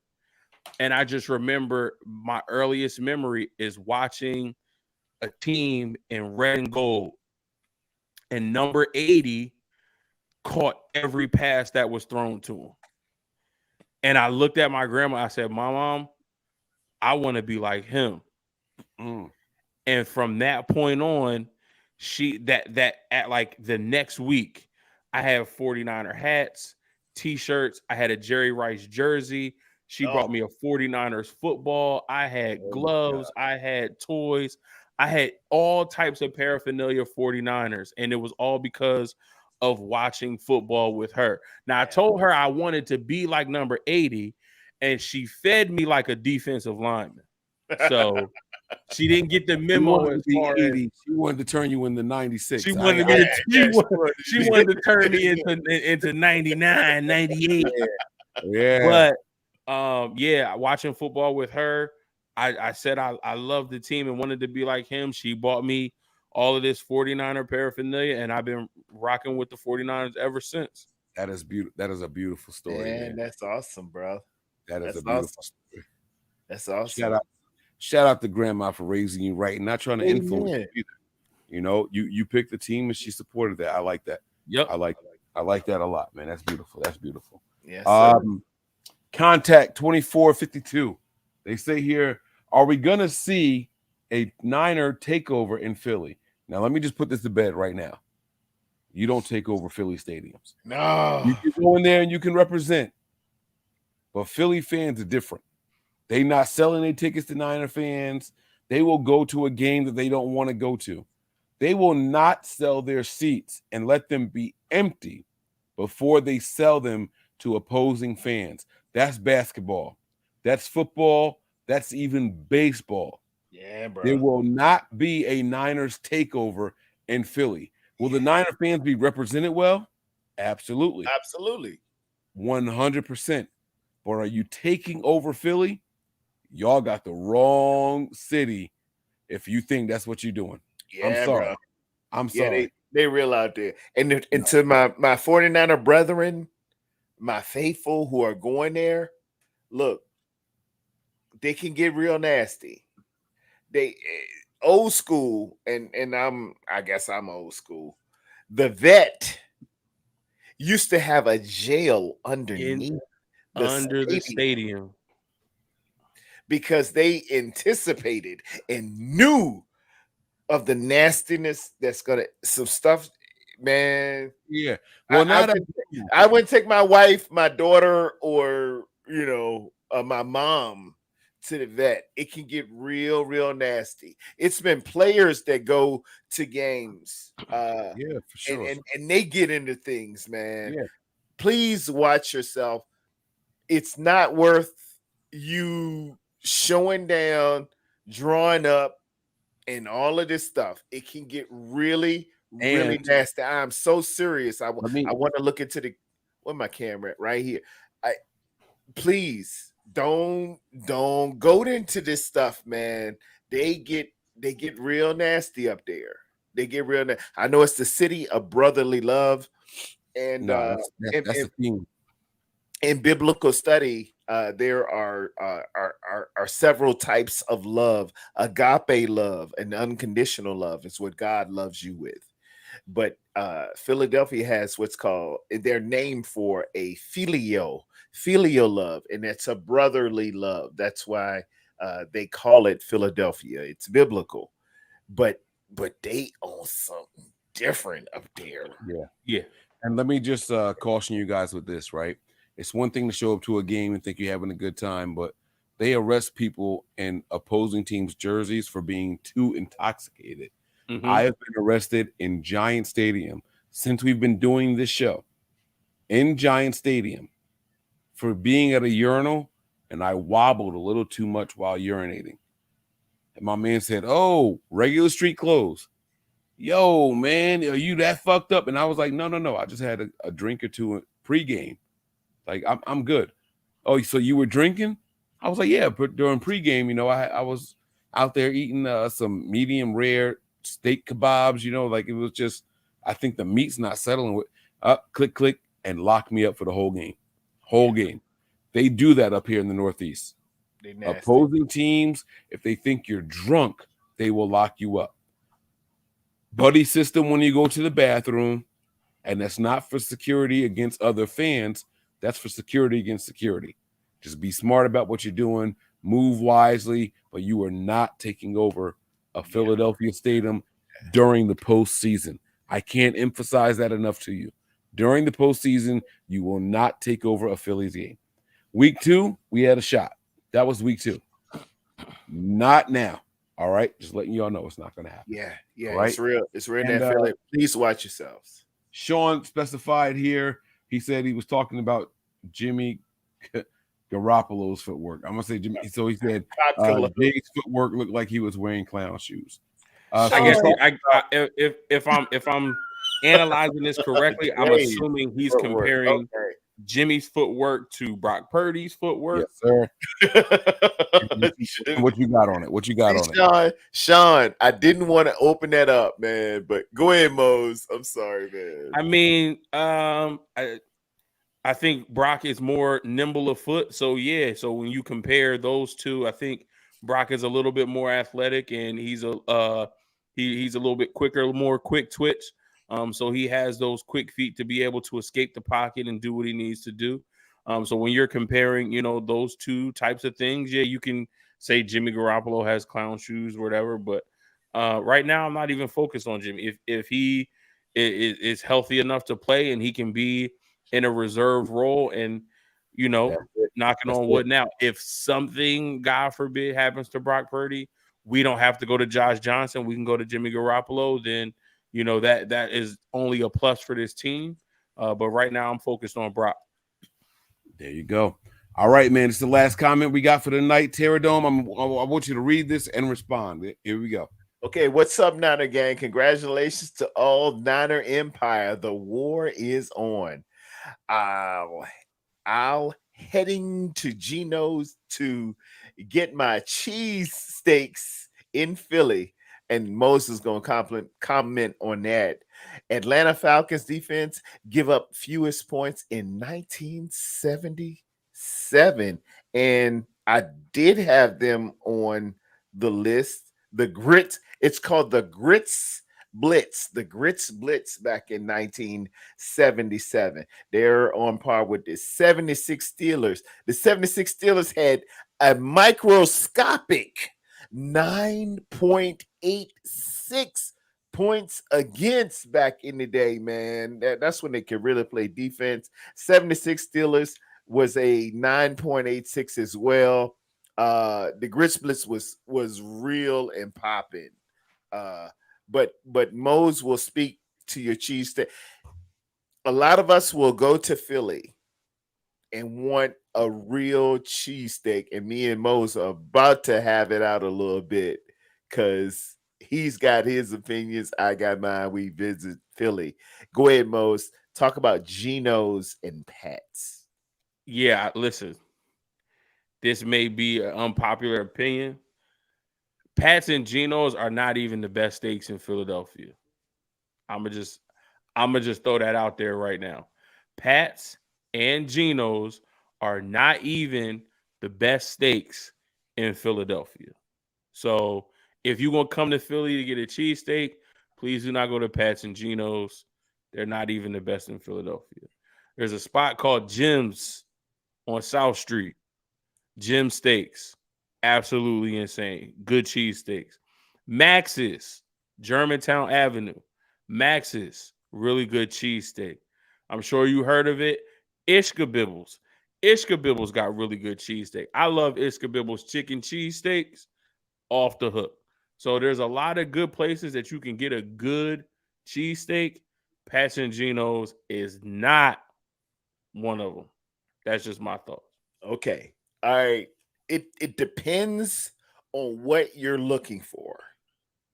If you're looking for a steak and cheese steak, Pat's and Geno's is okay for you.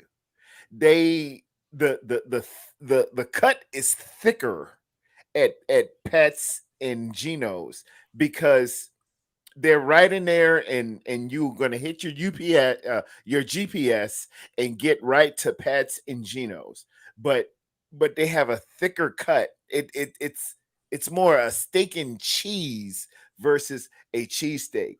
What Mose is referencing and talking about, if you want that real deal, authentic Philly cheesesteak, where it's cut so thin. They cut it up so good and put that provolone cheese or American, whatever you desire, peppers. I'm a mayo guy. Man, please check out Ishkabibbles. Ishkabibbles. Put in your GPS Ishkabibbles. He mentioned Jim's and Max's, and I referenced Mose because Mose knows. Mose knows the deal. Mose knows the deal. But some people like it thick cut with, just the have cash money when you go up to Pat's and Geno's. A lot of us reference Philly by the Boys to Men video because they film right in front of, I think it's Geno's Steaks, right? And that Boys to Men, Boys to Men, Boys to Men, ABC, DVD. The East Coast man. Oh man, when they put that out, they put that video out. Hey, Mike, I think I was there about 4 years later, man. I had to go to where Geno's and them were. But if you love eating, man, Philly is a beautiful town. Well, what I was gonna say was Ishkabibbles, but get the chicken cheesesteak with the onions and peppers on it. Oh, see, let me tell you, it is a game changer. And for those of you who are not afraid of mushrooms, let me tell you, man. Listen, mushrooms, hot peppers. I'm not hot peppers. I'm sorry, mushrooms, peppers, and onions. Peppers and onions, and plenty of mayo. Well, I don't do the mayo because I get like a gag reflex thing with the mayo. But the ketchup, listen. It's good. The bread is soft. When you bite it, you're gonna have to hold on to the bottom of the sandwich, but it's so good. It is so good. Like just try it. You only live once. I'm not much of a beef person anymore. I don't stay away from the red meat, but I'm a chicken and broccoli as opposed to beef and broccoli kind of guy right now. So you know, I'm a chicken guy now. Yeah, so that chicken cheese steak from Ish is so good. It's so good. But guys, we want to thank you all for rocking with us tonight, man. You all have been phenomenal. I want to thank you guys, Moles. I want to thank you, Terradome. You guys have been absolutely phenomenal, man. Thank you all for your commentary, for holding me down. I really, really appreciate it. We're going to get up out of here. The Super Chat segment is officially closed. We are shutting everything down. Salute to you guys. The Niners go in the history books right now, guys, with another divisional win. Kyle Shanahan has now made it to 3. I'm going to say it again, 3 NFC Championship games in the last 4 seasons, while people were trying to call this man a bust, while people were trying to say that Sean McVay was a better head coach than him. Huh? They're going to put some respect on Kyle's name. They're going to put some respect on Kyle's name. We're going to get on up out of here. We appreciate you guys. We thank you all for the love and support. Make sure y'all subscribe, like, rate, review, all that good stuff. And we're going to catch you guys on the next episode of Nothing But Niners. Let's get on out of here. I'm going to point y'all out because I know y'all know how to get out of here. Y'all ready? Sure. All right. Yes, sir. Glory. Anticipate pain. But always remain faithful. We out of here, y'all. And we will see you next week. Peace. We all gas, no brakes, pumped up, no fakes. We spinning, we winning, we high stakes. We never miss, we all makes. Look at us dudes trying to prove, bringing you news with nothing to lose. Mike, Nick, Tony, Wayne, Method Man, we bring the pain. See, I'ma confess it. We under the pressure. If you looking to find us, we them nothing but Niners. Nothing but Niners. We nothing.